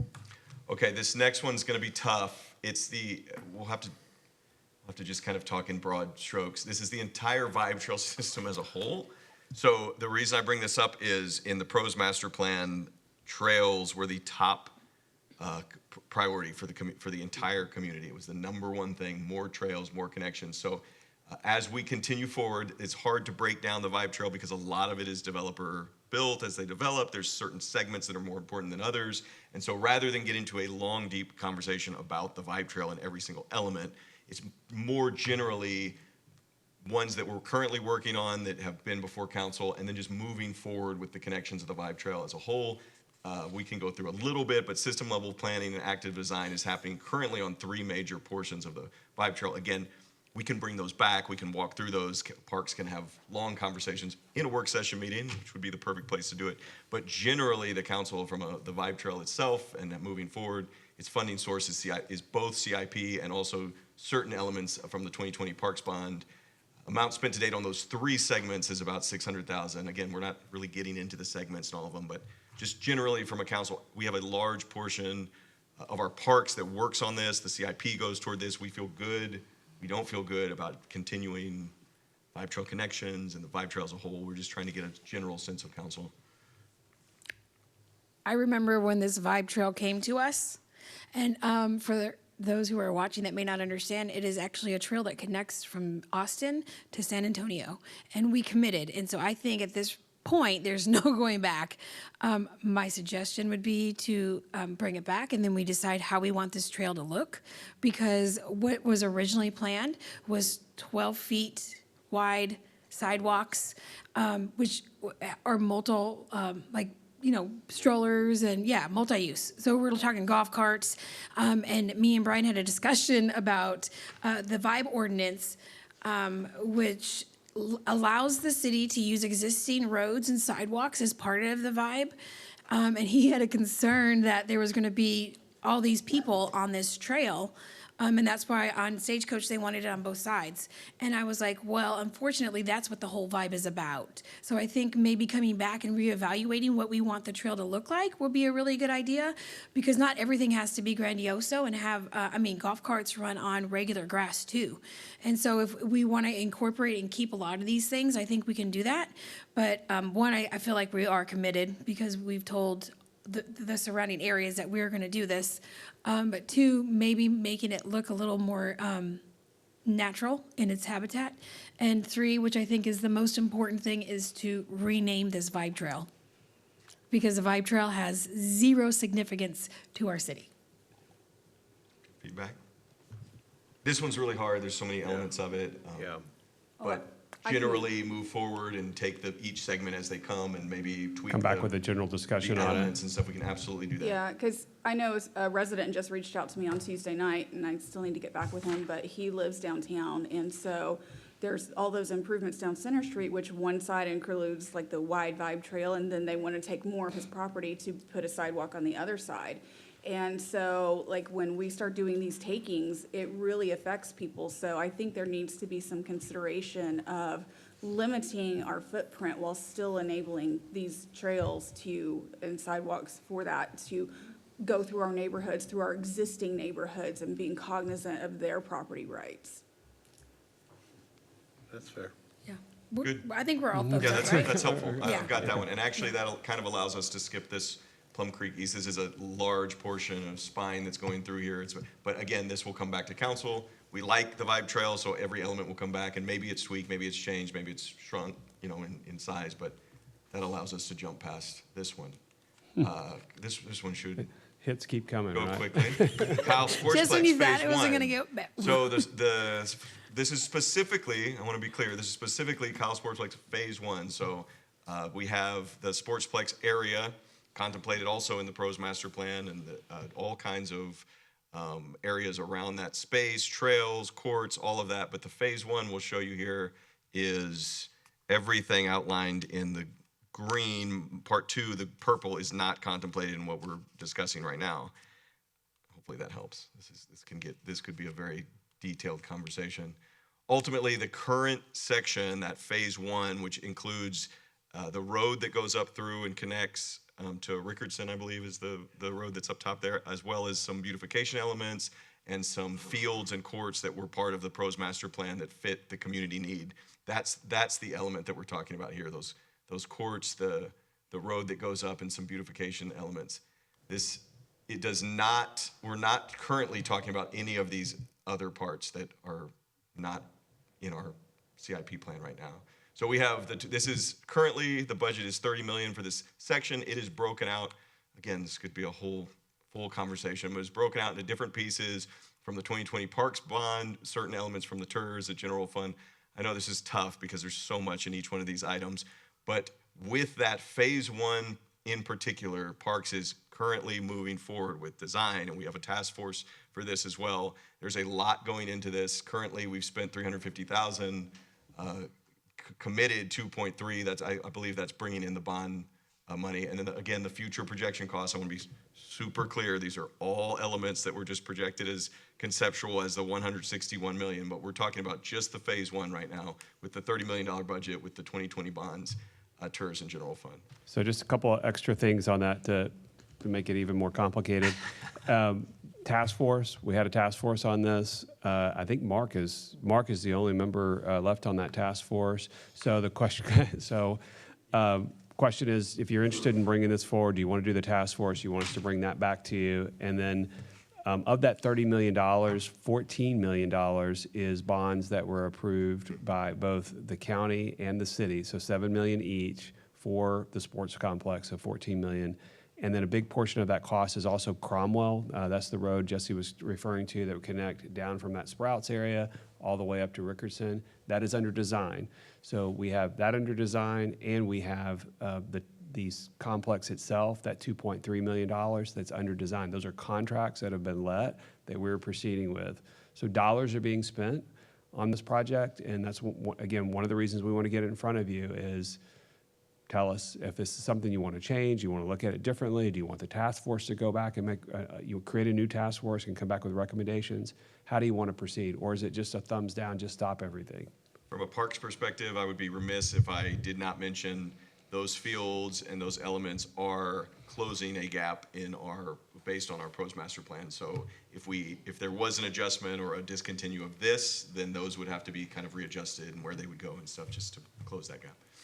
It seems to me, and correct me if I'm wrong, but the land for the fields was donated specifically for that purpose? I'm not sure about the donation, but the bond money was specifically for that purpose. The bond money was, but the land Some of it was as part of the agreement, and then we also purchased a component, maybe like 10, I'm forgetting exactly how big it was. I want to say 10 acres. It was kind of in that area. Can you go back one slide forward? That area 16, that area was purchased from Lennar. The city council purchased that maybe a year or so ago. Sorry, it's 1B. Oh, 1B, Yeah. sorry, thanks. Looks like 16. Thanks. But that's the area that we had purchased. So it's a combination. Some of it we bought for the purpose of the Lennar sports donated complex, some. right? Again, this train's been moving on this particular project. We've been making decisions and doing things, and it's, again, a lot of you are new. How do you want to proceed? I understand. This is a little unfair with some of these projects because there's so much detail to them. I totally understand. This is, again, just to Brian's point, we just don't want to be spending tremendous amounts of time and money that's going into this and then get to a point where it's, oh, hey, we would have really adjusted this or changed this. Yeah, if we don't have this conversation, I'll come back to you in a few months and I'll say, I've spent $2.3 million on it. So generally, anything that says Sportsplex is a thumbs down for me. But my only concern with this being the outside section is our parks now that we're going to be improving are taking away these fields that were already incorporated into the existing parks. So then if we don't move forward with at least this outside version of the sports fields, not Plex, then our kids won't have anywhere to go play when our parks get redone. It's an excellent point. It's obviously something we could bring back and talk about, but you're right. This portion is, I know the Sportsplex has all kinds of connotations. There's a building contemplated and trails and all kinds of stuff. But just, you're right, this portion right here with the fields was really the deployment of that bond money, which was a voter-approved bond, and then also closing those field gaps in the pros plan. So it's a little different than just the full sportsplex as a whole. I think the other question I have too is you have county funds and city funds that have been approved by the voters, $14 million for the sports complex. Do you not want to use those at all, or do you want to not use the county funds at all? How would you want to approach that, or do you want to just size something just for those funds that you had? Well, the original bond is not specifically for a sportsplex. It's for the acquire of, for parks and to fix up other things. So does this qualify? Yes. But is this our limitation? I don't know. Like, what do we want that to look like? Technically, these are supposed to be called fajita fields. And that was what was presented to during the presentation from the county. And so that is no longer the option. It's not going to be fajita fields. And so it kind of breaks away from the fact that these original plans have since changed. So my point is, can we use this money for parks and to build some fields? Yeah, I think we can. I don't know if it has to be grandioso. What do we want that to look like? Do we want these excessive areas to be built up? I don't know. For me, I'm not. $30 million for the first phase is a lot of dollars. Yeah, so this may be just in that yellow Yeah, card. yellow. Let's bring it back. I didn't mean to. There were a lot of people that I talked to and have been talking to for a long time that were like, Zapata no, wanted to talk. say no to the sportsplex. Like, we need more recreation. We don't need a sportsplex. There's a lot of people I talk to that think it's fabulous. Okay. So can we give council members Zapata the floor, please? Thank you. I try to let everyone go first too. But I think I share the same concerns as Councilmember Medina in that I am very iffy about, I just want to make sure that whatever we do, it has the most public use. That is my biggest concern. So I think as long as this phase one moves forward, because it's different than the indoor center that wasn't going to be really available for like free public use, as long as this doesn't necessarily include that part and this is public for our kids to be able to use, then it's something that I feel comfortable moving forward with. But yeah, I just want to make sure that we are community centered when we're doing this. It's very good feedback, and I think from our standpoint, the phase one, again, just phase one, the deployment of those funds, what it looks like, how it fills those gaps of the pros master plan and is open to the public. Those are all things we will move forward with. It will have the task force, but as they come forward, those elements would be discussed with council and possibly tweaked. And I'll just end with this, and correct me if I'm wrong, Mark, but the original vote for us to move forward for phase one was for an indoor rec concept, correct? It was not so much the fields, but it was kind of like, again, what people have been asking for through the years was having an indoor recreation style facility with basketball court, volleyball courts, like you'd see at Pan Am American, which you also see in San Marcos. So if I'm not mistaken, for us moving forward, because I did say yes to that, because that was one of the things that the people were really had wanting was, when are we going to have an activity center? So looking at the feedback here, the future phases include construction of any indoor recreation facility and will require separate feasibility analysis. So there was that part. Yes, there's other factors of the other fields, but I believe, like I said, if I'm not mistaken, that original vote to kind of move forward was to get plans for an indoor facility, correct? Plans, yes, but still, that was going to be a future, bring back. Yeah, Because that was, keep in mind, like this 30 million also includes that road that goes in there too. So to me, having the road that goes through from like Sprouts to Rickardson is a justifiable transportation artery. Why doesn't the developer pay for that? That should not come from bond money, and it should not be put on the backs of the taxpayers. What developer? That the developer that owns Plum Creek. that does the brick and mortar. That's Terry Mitchell. They don't own this portion. They don't own we do. Sprouts? But didn't you say it cuts through Sprouts? That's what he said. Then No, where did it- Sprouts come up? Can we go back to the map? All right. So, Sprouts is kind of at the bottom where it says, that mixed use, at the very bottom next to the, kind of the purple P. Okay, I'm looking at yours. So we own everything that's highlighted there. That's our property. The road goes through it, the road goes through the entire tract that's owned by the city. I don't think Sprouts you can see on this map. If I'm- It's just south on of the other purple, side of yeah. the purple part. But How yes, much is that road McKinney's- gonna be? Councilmember McKinney's right, that road is going straight through property that we own, so We can come back with that. We don't have that detail, but we can come back to you with that. I think we I'm have not- good direction. This is a This is complicated a one. hot topic. It's We a need to come back complicated one, with but I think more. we have good more direction substance. to move forward. Phase one, again, let me be super clear. Move forward with phase one. I think we do need to get this task force kind of I think we've lost members on the task force. Yeah, I Get think that I'm back the last before one from here. Get that back before the task force, back before council. To some of the council members' points, there's good elements of the pros master plan for the public here.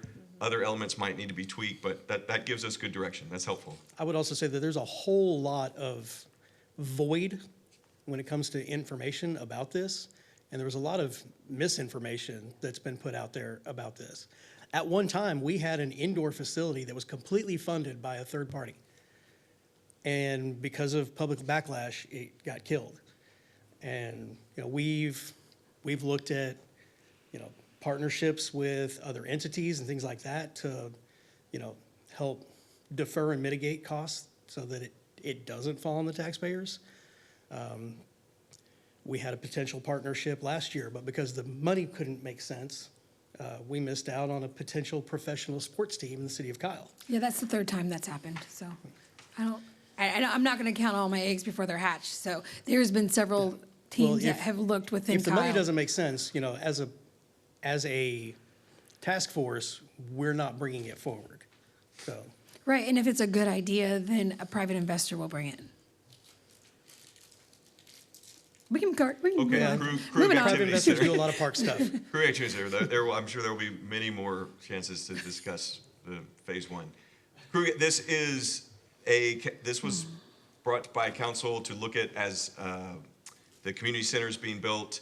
The Krug will be freed up for a host of different things. This was to look at the feasibility study and then also look at different possibilities of what the Krug could be used for. This is underway. There was a big public input portion of this.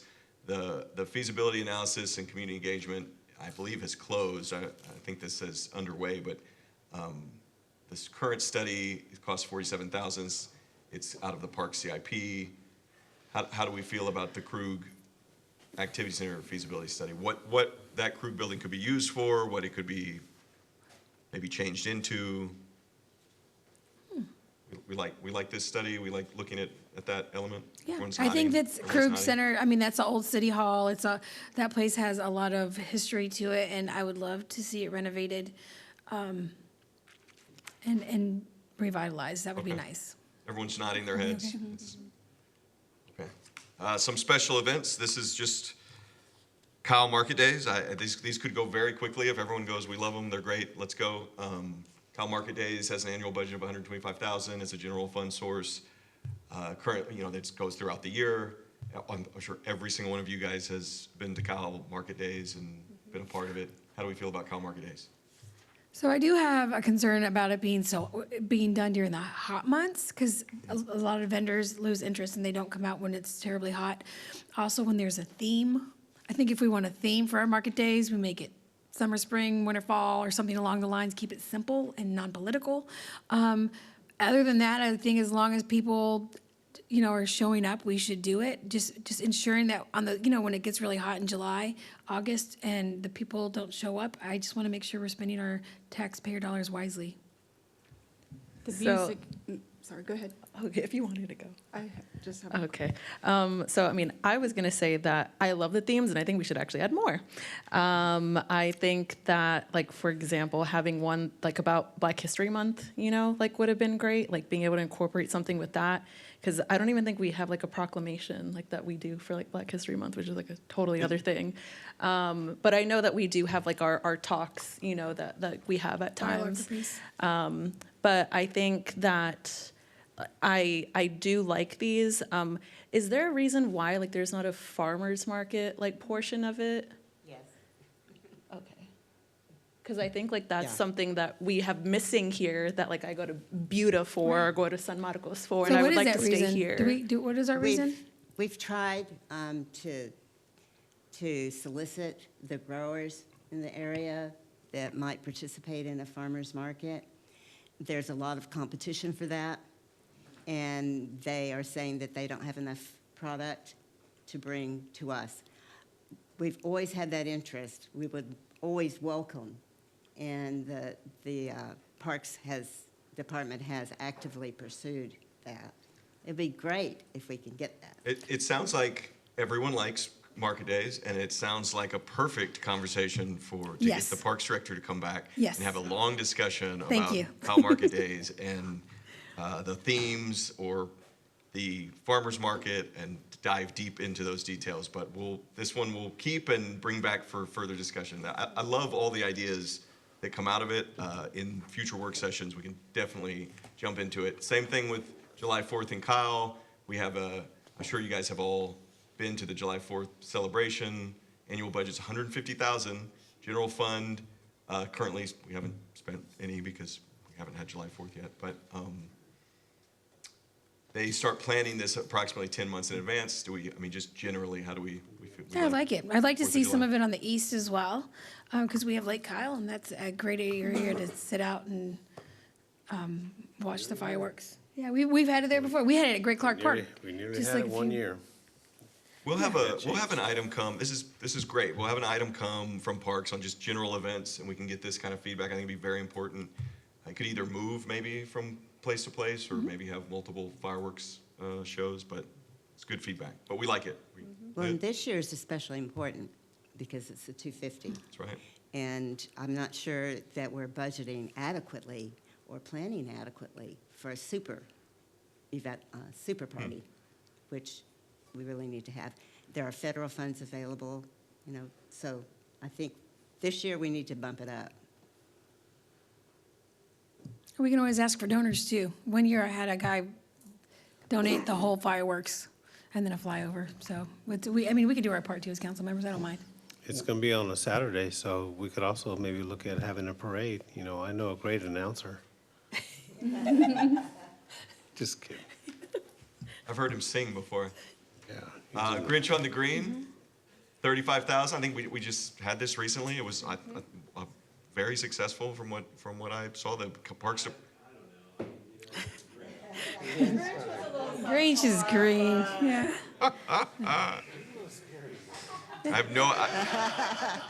I have no idea what y'all are talking about. Onions and potatoes. I'll give a huge shout out to our Parks Department. They He's on parole. continually build these events up. Every time they come around, they have new ideas and new things they add to them. So it sounds like everybody. Right.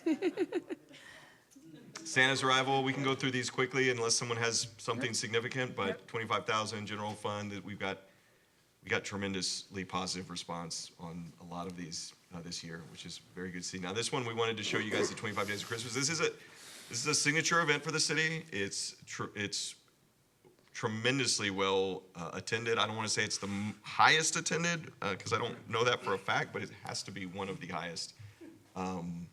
We have people come from all over. Every year, Parks tells me that people get engaged during our 25 years of Christmas. Somehow that's where they come to. But it is currently, the annual budget for it is $515,000. I think the breakdown there is lights and activities. And they start to plan this quite a bit in advance as well. Everyone gave a thumbs up. Feels like we were okay with this. Yeah, we'll talk about it when it comes back. 'cause There I you go. think- Perfect. Yep. Perfect. City Fest, same thing, much lower budget, 40,000. I think we with some of the added elements this previous year that were more digital. The budget went to 60, but I think it was originally 40. General fund, City Fest allows the city to, after passing a budget, roll out all the different departments and what we're doing and the big projects for that year. And we usually have our annual, the city's annual program that we hand out to everybody. Yeah, so one other thing I would just say too is the state of the city it was made part of this the last couple of years. right. We actually had the fireworks, if y'all went to this past year, we had the fireworks there because, believe it or not, on July 4th, we had a lot of rain. It was a giant rainstorm those last 2 or 3 days that came through, so we had to reschedule the fireworks, and so it was kind of part of that event. But there were easily 2,000 or 3,000 people that kind of came into that event. So it's a big event. One thing I would ask you is, do you like the way it's been done? You like all those elements? You want to continue with that? And if so, are you good with the date, or would you like to move the date? One of the concerns we've had is just kind of where the timing of when it is. And the weather's generally pretty good at the end. I think it was September or early October. October is just generally pretty good. If you moved it to after the first of the year, maybe the spring, maybe you could find a window that you think is pretty good too. But just wanted to bring that up to you. Again, we can have a work session on this to go through it if you want to, but I didn't know if everybody loves it, then we just move on. I've made some notes that while you all are in favor of a lot of these events, we need to bring these events back for all the particulars, maybe some tweaks, changes, enhances, and I think it'll be a great conversation. I will note that I have some personal concerns about the timing of the state of the city being right. I agree. Going there with the Yep, election. Please don't.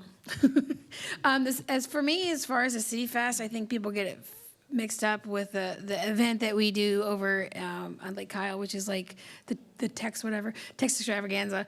I'm okay not having the City Fest. I think it all kind of crams together, because if that's in September, then you have October, you have that event downtown for the Christmas, and then November you also have, and I think at some point we have like Veterans Day, and then we have Founders Day all around the same time. And that keeps our staff extremely busy. And so if I were to see one of these go, I would be okay with City Fest. Or combine it with Founders Day. Yeah. Somehow, some way. It was a good City Fest, but you're right, the city staff looked very, very tired. And I'm not trying to say that they didn't. They did a great job, but. They did a great job, but it is a lot. October is a very Yes, busy sir. month for them. I think every one of these events are huge lifts, and we're trying to figure out which ones, we call them rising stars, falling stars, which ones of these are you really think are getting better and we need to continue investing in, and which ones do we want to get rid of? If this is one you want to get rid of, then the state of the city, do you want to do that in a different venue? Mayor, you and I haven't really had a chance to talk through that, but how would you want to do that? We could certainly do that in different venues, different ways. It used to be part of the chamber event. Do you want to do something standalone? I do think, however we change this, one benefit that I really see with City Fest is individual departments making individual connections with the community. And those booths, if you were able to go through that area, very, very popular to have people come through and learn about what the departments do, their programs, see where projects are happening. There's tons of engagement there where we have lots of great materials we give out. So if we don't do this event, that's great. But how we do that someplace else is really important to do it. And we could come back and give you some options and maybe how to do it. We just don't have a great indoor venue to do those kinds of things, and so it's really kind of challenging for us to find a place, but we can come back with some options if you want. It's also a great conversation to have with Parks, as they will have their whole calendar laid Yeah. out. We can try to The consolidate larger some things. events, how the timing falls, so it'd be great to have that conversation. It's good to know about. Yeah, City I was Fest. gonna, say that I think, because we do it to announce the budget, I guess, but if we did it in reverse, like as a way in order to get public feedback about the budget, like before we enter the budget process, so just move it up earlier in the year, and then we could call it like the Future City Fest or something like that, and people can participate in what they think and give feedback and whatnot, so just. Budget Fest. Yeah, so, right, that'll really get the people out, Please no. yeah. Nobody will show up. Yeah. Or everybody will. Who knows? Okay. That's what happens when you don't have comms here. Yeah. All right, last one, Tech Extravaganza. You all are very familiar with this. I think this one's there might be elements. I know Parks has a lot of enhancements and to really enhance this event. But those will be part of the conversation if we want to tweak, change. I don't think anyone's putting thumbs down on this one. I like it, but maybe we could change the date because it's hot. When people are out there, it's awful. All right, last one for parks. Kyle Camp, this is from the recreation side. The reason we wanted to bring this up, one, it's directly related to the recreation portion of the open parks, the PROS master plan, but also this is one of our largest recreational events. I was told this last year that the summer camp had a larger waiting list waiting to get in than the actual amount of kids that were in it. So it's tremendously popular. It's the annual budget's $325,000 for it. It comes out of general fund. You can see kind of the breakdown there, but we've had a lot of interest. Hopefully I'm not speaking out of turn for my parks department, but we've had a lot of interest in adding the ability to have more. Obviously that comes with more staff and with a larger budget, but I don't know if you guys have any strong feeling about the summer camp. I love it. Both my kids went to it, and that's how we met Amy. It is a phenomenal camp, and I would love to expand it because it's affordable. Like, people can afford to take their kids to this, and so I completely support it. Yeah, that, and I'm jealous of the kids. I've told Parks that I want an adult camp. Like, I would 100% sign up for it, but I think this is great.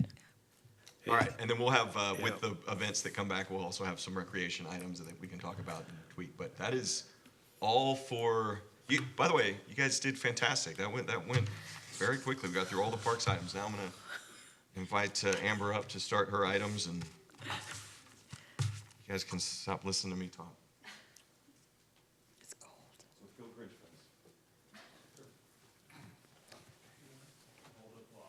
Right. Good evening, Mayor and Council. Amber Schmeitz. I'll try to follow Jesse. He did a really good job, didn't he? Okay, Heroes Memorial Restaurant Park pad site. Okay, so we have a city-owned pad site next to Heroes Memorial Park. It is restricted by deed to be a full-service restaurant there. So currently, we did a community survey in January, and we anticipate bringing back updates to you in February and March, and then development of the schedule is to be determined. We have an exclusive negotiation agreement executed with Common Ground following our RFP process, and we'll have to bring back future agreements to you for your consideration. So, red, yellow, green. Thumbs up, thumbs up, thumbs up. Right. When the city placed this on Facebook, I've never seen so many comments on this. And I told Brian this already, it was a combination of do nothing and add a food trailer park. Those were like the biggest, and you're talking about probably 200 to 300 comments. And at first I was like, I don't want no food. I wouldn't want trailers there, but it seemed to be the overwhelming consensus. So, I don't think we really have an option in this. Like, we've already committed, and I think once it's all said and done, people will be glad that it's there. Okay. So I think a big part of it is just not seeing the overall vision. It's also, a potential revenue source. In my mind, it'll help fund the maintenance of the park, and it just helps us alleviate a little bit of burden on our taxpayers. And we hear all the time, I know every single one of us do, that there's just not enough great restaurants to go sit down and eat out here. And we're doing what we can, so.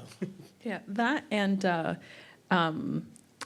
at the McAllen Convention Center in the Valley, they have a memorial park as well, and it's surrounded by the convention center, which is like a whole bunch of restaurants and stuff as well. And a lot of like the VFWs and whatnot love it. And like AMVETS and a whole bunch of other organizations love it because it's also an area where kids can like congregate as well. So like it invites like a third space for kids to like learn, express themselves somewhere safe in order to be at, and it provides a lot of educational opportunities. It's easier for, I think, also just different event stuff. And yeah, I think like, I don't know, I enjoyed it growing up. Yeah, so that's just my feedback too. I will say some of the feedback that I read and some that I've heard from Mayor Pro Tem Tobias is that a memorial park is kind of an oxymoron, because like you're supposed to go here and memorialize, and it's supposed to be somber and silent, and you can remember. And so the first time that Tobias said that, I was like, I never thought about it like that, because it was always presented as this park with this memorial, like it was always kind of together. But then when you hear people say, you know, they went there and they were trying to be in this serene place, and there was like all these kids and all this loud noise, it was really disruptive to the purpose that they went there. Now, I'm not saying everybody goes there for that reason, but that was a concern that was brought up. Yeah, and I think like the other part that like I've heard on like I guess the other end of the spectrum is that, you know, a lot of veterans are like, listen, I fought for this country for people to be able to enjoy themselves, and you know, for their right to express themselves and be happy, and yeah, so like that's like the other feedback, like the other side of the coin. So I would just say, you know, the conversation we've had with the council is to be respectful of the space, something that complements it, doesn't interfere with it, but is respectful of it. Right across the street, you have a mixed-use development. There's a grocery store and all kinds of stuff. And if you go to other memorials around the country, the one that comes to my mind is 9/11, or the Twin Towers Memorial in New York City. There's all kinds of stuff right around that area, but it's also a very respectful space. But right adjacent to it, there's all kinds of vibrant activity that's there. So we want to do it the right way, and I think that's what we've tried to do with bringing this partner in that can give you options. It certainly doesn't bind you to anything, but if you wanted just to stop, thumbs down, let us know.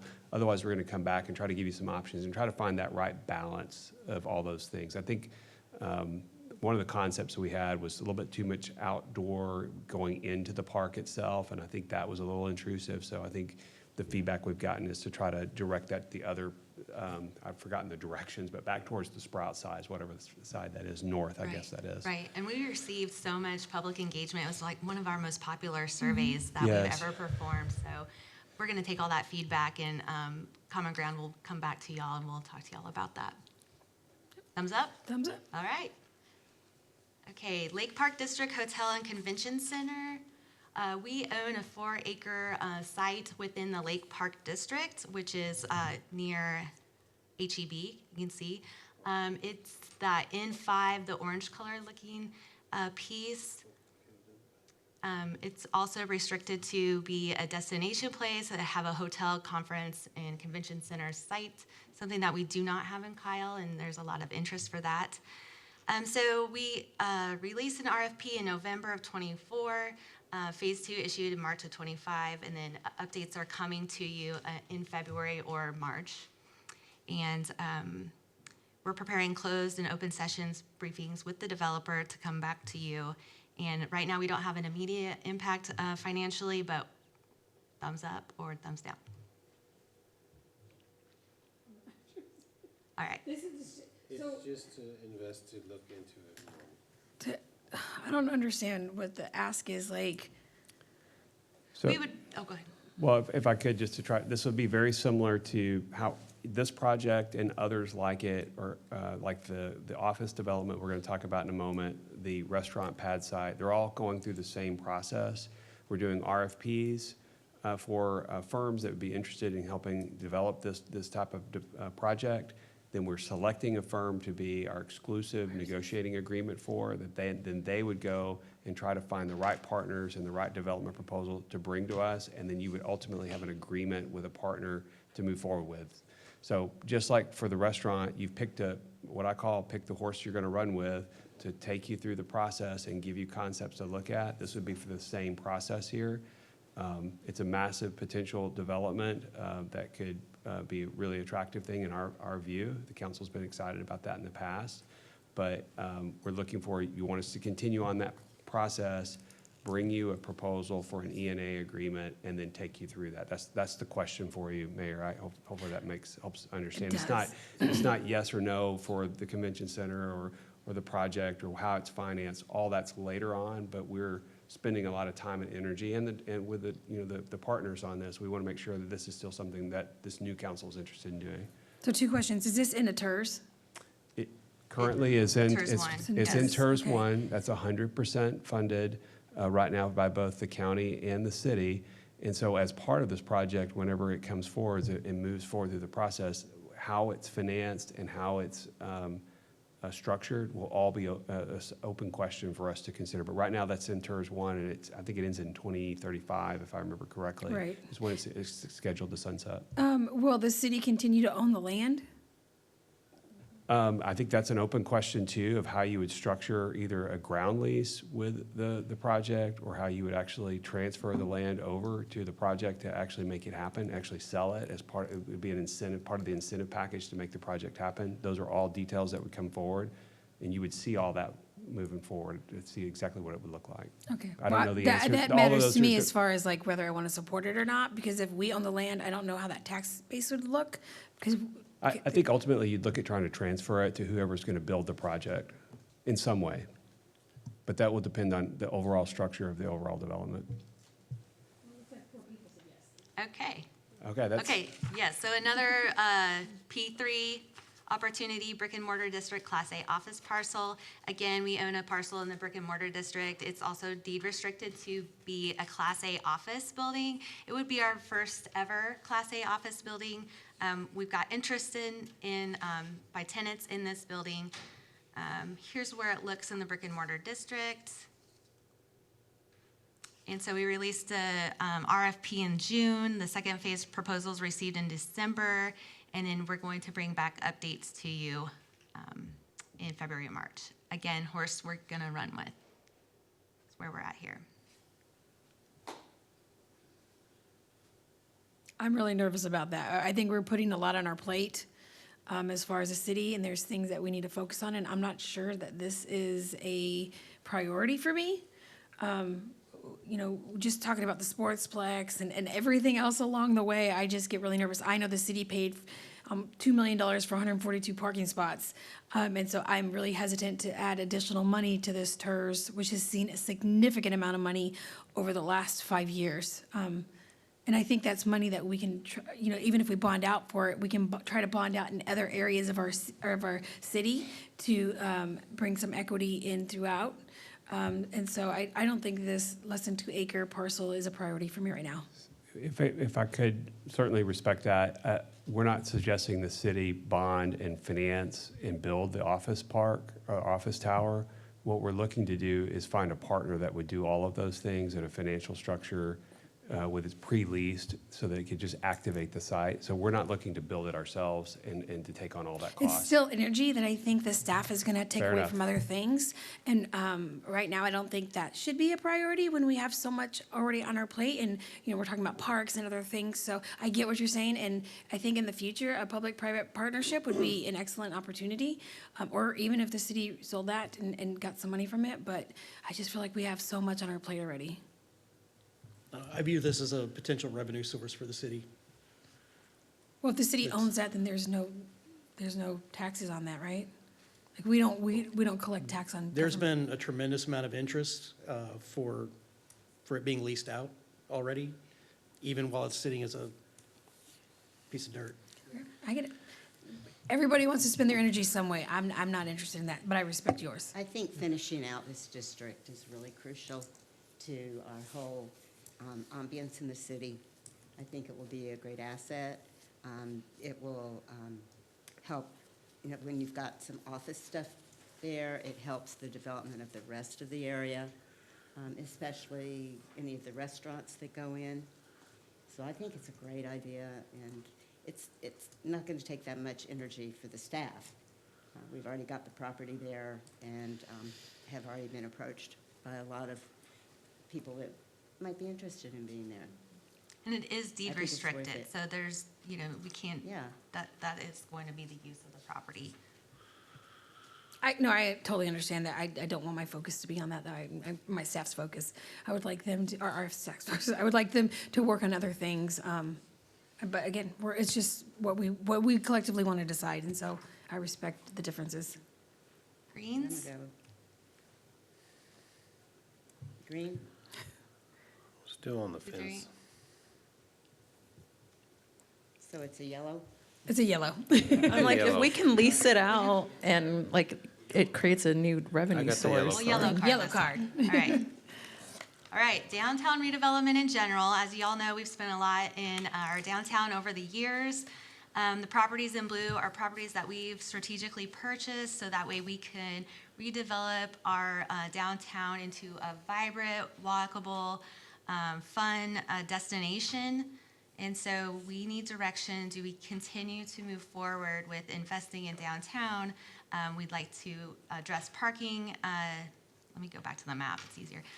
Parking issues downtown, and if we address the parking, we can get some mixed use, retail, opportunities for small local businesses to start.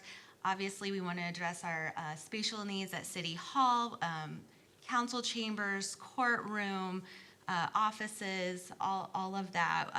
And then also just, we're going to talk about some aesthetics as well next. But do you want to continue to move forward with strategically purchasing property and also looking for partners, again, a public-private partnership to help us build some of those mixed-use type buildings and restaurants and other things down here? I want to fix up the downtown. I don't necessarily want to buy it, but I think it's a go for me. Like just, and there's this group called Better Blocks. I think the city might want to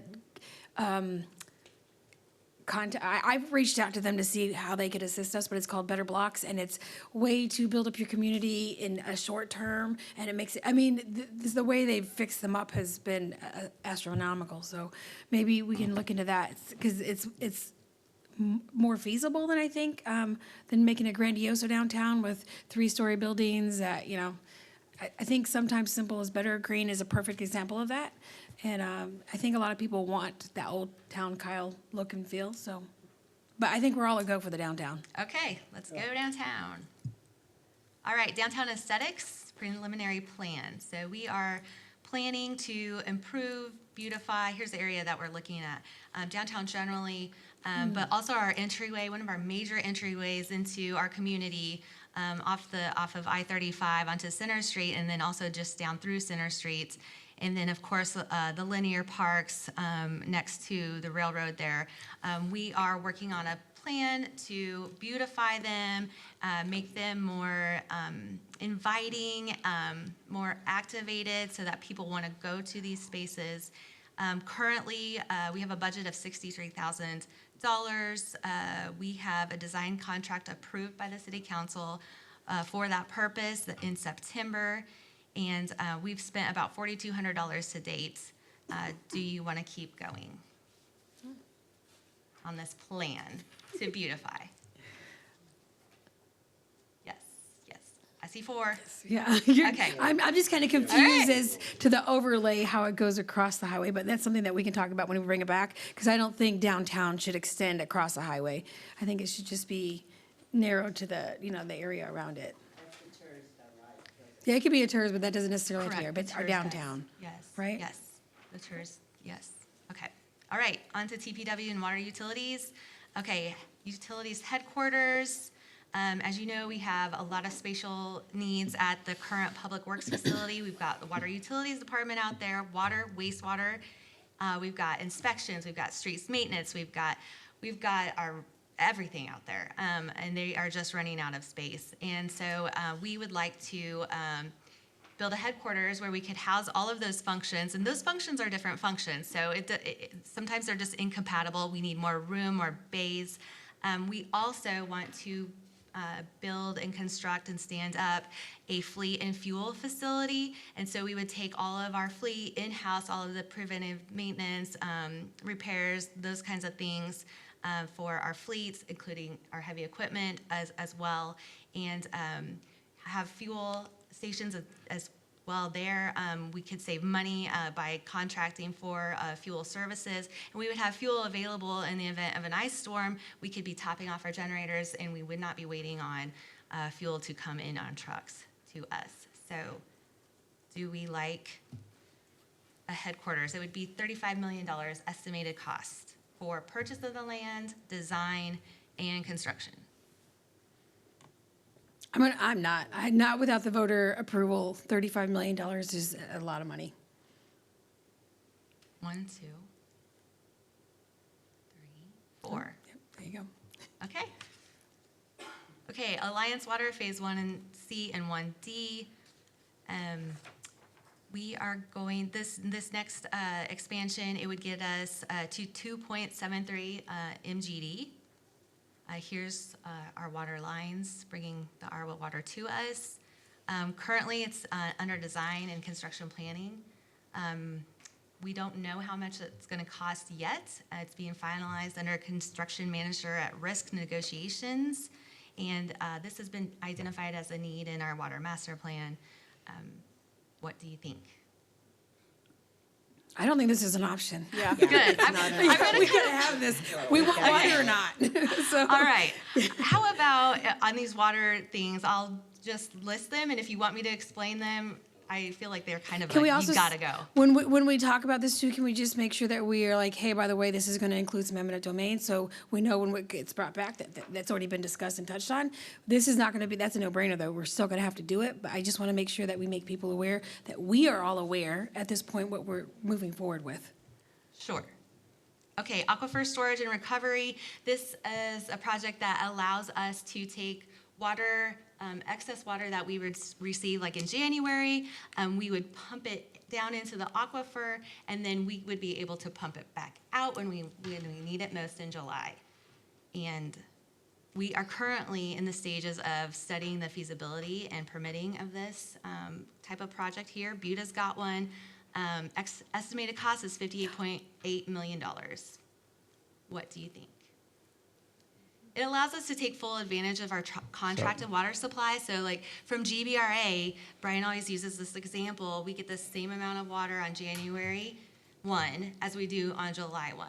But and it's a take or pay, so we have to pay for it, and we just lose access to all that water. We could be pumping it into the aquifer in January and then allowing use. And it gives us also control over our water supply, where we wouldn't have to be at the mercy of other supply conservation measures. Is there any way to tell, oh, sorry, go ahead. And also, when we go to potable water, to phase 1 potable, we will be able to use this to enhance our water supply. That's correct. And I think, one of the other things that's interesting on these kinds of systems is you have, you think about how the water supply system works. You've got a lot of ground storage tanks that are around the city. The 1626 pump station, I believe that's a 3 million gallon. 3.5 million gallon tank. And you have those tanks strategically around different locations, because when those peak flow moments happen and you've got to have a lot of water, you push it out of those tanks. This kind of system could fill up with the billions of gallons. So that you could add so much water over time. You have a few good years in a row where you're not in drought restrictions and you're able to fill that aquifer. It helps. It's essentially another ground storage tank that you have to push out water when the peak flow moment. So it's part of that overall design of making sure we have a good water supply for all kinds of different events. Go ahead. This would be in the Edwards, not the Trinity, and not the Edwards-Barton. I mean, which aquifer? It's not the Carrizo, I'm pretty sure. No, it's not. I want to say it's Trinity. I want to say it goes. Trinity, it goes very deep, and it's into the Trinity. Yes, ma'am. That is deep. Okay. Yes. And then just another note about this, STV, the engineer on the project, they are pursuing grants from the Texas Water Development Board for this project. Okay, so my question is there any way to tell how much water we've currently not, like we've paid for but not used? Because the storage tank is a great idea, but I know Edward, the aquifer is just now going to stage 4. And so that's 15% of our water supply. So my question is, can we, before we spend $60 million, can we figure out how much historically we've had the opportunity to purchase and we just haven't? Yeah, we can absolutely tell you that. GBRA as an example is 4.6 million gallons per day that we have a take or pay contract on that water. And we do not use all of that in January, as Amber said. So we can do some analysis and bring you back and show you the kind of the business case for it and the ROI. There clearly is one. It's also, even if the numbers don't quite work, it's what else can you do to make sure you have the water when you need it. And this is one of those that it just gives us another supply that you essentially have. But yes, we can come back and give you the details. And we had a lot of that in the master plan at a high level for the water master plan. But then the goal was to do this pilot program and this study of the individual. So when that comes, we're losing everybody. But when that comes back, you'll see all the details related to that at one time. Okay. No, Hopefully that I'm not opposed to it, and I think if we're going to use it, it's a great idea. I just want to make sure that the cost is worth the benefit. Sure, and that's what that pilot program was for, the 1.1 million, where it could go, making sure that we actually have a location that would work in the aquifer to do this type of work, so you can see it. Okay. I do not mean to be rude or just, I don't like the fact that he's not here. I want all the input from all the council. Is there any way that we can postpone some of this? We have to go all the way through no, I'm kidding. We do Okay, I not was like, have to wait, go no. through. Well, I'm just saying, because sometimes he could be the deciding factor, and so I want to make sure that everybody gets a chance Mayor, to. I think that's a good point. I know everybody's getting tired a little bit. We certainly can tee this up. I think we made a lot of progress tonight. Thank you guys for the time on this, but hopefully you can understand why we wanted to do it. There's a lot happening behind the scenes, and we want to make sure that we're really achieving the priorities that you want us to. So if we want, we can stop here and maybe This was find another excellent. time to go through it. We still have roundabouts and road projects and all kinds of stuff to And talk can we do some about. of that at the Vision Workshop? Maybe. We've got a pretty packed agenda for all that. We'll see. We'll try to put together an overall agenda for that. Either that or one of those special meetings. Either way, we'll get it on there somewhere. Okay, I appreciate it. You still had AMI. We have and Cromwell. Wastewater treatment plant. AMI, yeah. And that's it. So if you want to do those last two, we could finish those two out.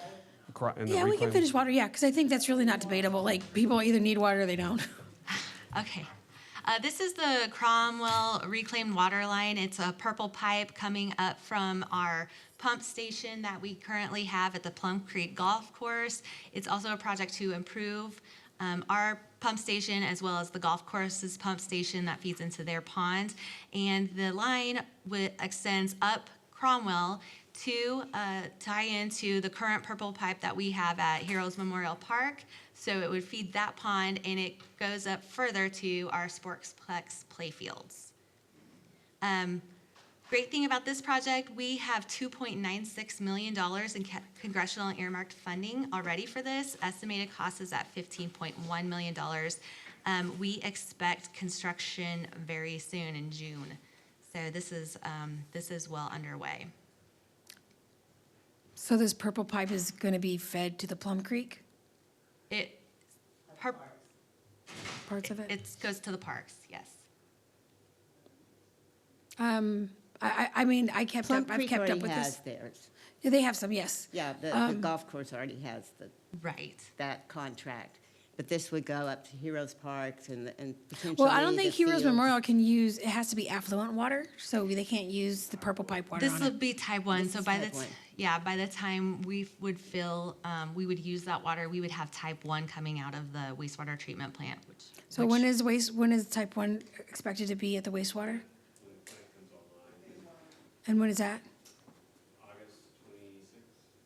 Right. Yeah, soon.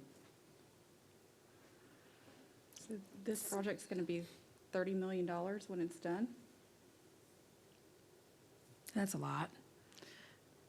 I mean, I don't think that, I love the idea of purple pipe. 30 million, that's a lot. This is a lot. Again, I think for me, it's hard to, I mean, we got to make these choices as elected officials, but at some point, we've also got to respect the fact that I think some of these things should go on a ballot for the residents to be able to have a voice and be heard. I mean, it will be an investment to water our play fields they will need a significant amount of water. Well, I don't know if we've even really agreed to that either. It's a yellow card. Yeah, let's do yellow card. Yes. Yeah. Mhm. Yeah, I would love to get some feedback. Because Yeah. these are things that increase our water utility rates, so. Okay. Okay. All right. Advanced metering infrastructure, AMI. Basically, this is a way to enable real-time two-way communication between the water meters and our utility system. Estimated cost of this is $5.75 million. We've already saved about $5 to $6 million on this project due to our staff doing some of the work to the meters, and then an additional $290,000 in additional savings. And so it's currently under construction and deployed, and we expect an update to the City Council very soon on the dashboard and how to use this.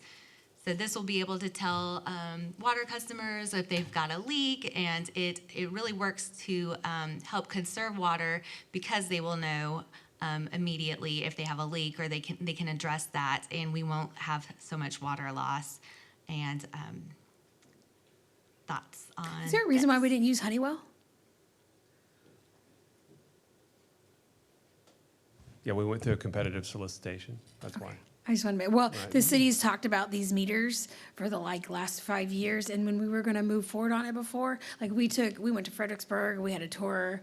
I know people think I'm one of the 4 new members, but I served for 3 years, and there was a lot in between that time that kind of correlates to what we're doing now, and so that was part of it, that they were going to do the Honeywell. So I was just curious why we ended up not going with them, but I Yeah. think this is a great idea. I think we need this to help the residents see their costs and their usage in real time. I think that's going to benefit them. So I'm thumbs up for this. And most of the meters have already been installed. Yes, they have. They're As a done. matter of fact, the whole city The whole city is done, yes. is already done. Then what do you guys need then? What is this? Well, we still have a few more pieces to go. Dashboard, is there any concern with us proceeding and pushing through and making it all happen? Again, we just don't want to surprise you with Okay. these projects. Again, we're all spending a lot of time and effort, and like I said before, I don't want to get to the finish line with you and you say, what are you doing? I didn't want to do that project. And we've I had a couple of appreciate those. There's also already. there's also an element of AMI that ties into utility billing as well. When That's they're right. pulling the bills and even some of Well, we've some seen of the a couple of timing those that they pull the things. bills. I know we exchanged a couple emails earlier today or yesterday on that, and it would have certainly helped those customers Right. if they'd gotten an automatic alert saying your water's running and it shouldn't be. It's 2 a.m. in the morning or whatever. Okay. Okay. Yeah, I've had a lot of people asking when this is going to be ready, so this is definitely something I'm looking forward to Okay. having on board. Good. Good, green. Okay, wastewater treatment plant expansion to 9 MGD. This expansion is mandatory to maintain compliance with TCEQ regulations. Currently, we have a phase 1, what we call the early works package. That will bring us to 6 MGD, and completion of that is in November. And then phase 2, the final works package, puts us at 9 MGD, and then we'll finish that up in November of 2028. Construction's underway. As you know, this is about a $210 million project. That includes getting up to potable. Phase 1 water, yes, it does. This project has a lot of added benefits. We treat our water to phase 1, not phase 1. I'm getting tired. Sorry, type 1 water. So it will be very safe water that we're going to be putting into the creek. It makes significant improvements to our odor control, and that will help out the Waterleaf neighborhood there. So we believe this is a good project. Yeah, we can't wait. Like this is, we're behind. So I think this was something that we needed to do 5 years ago. Okay, and that's it for water. Okay, thank you. Thanks, Thank you for your guys. patience. Thank you guys all for the time. We really do appreciate it. Thank you so much.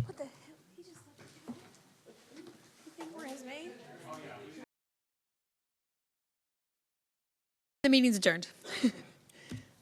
Thank you, guys. Thank you to all the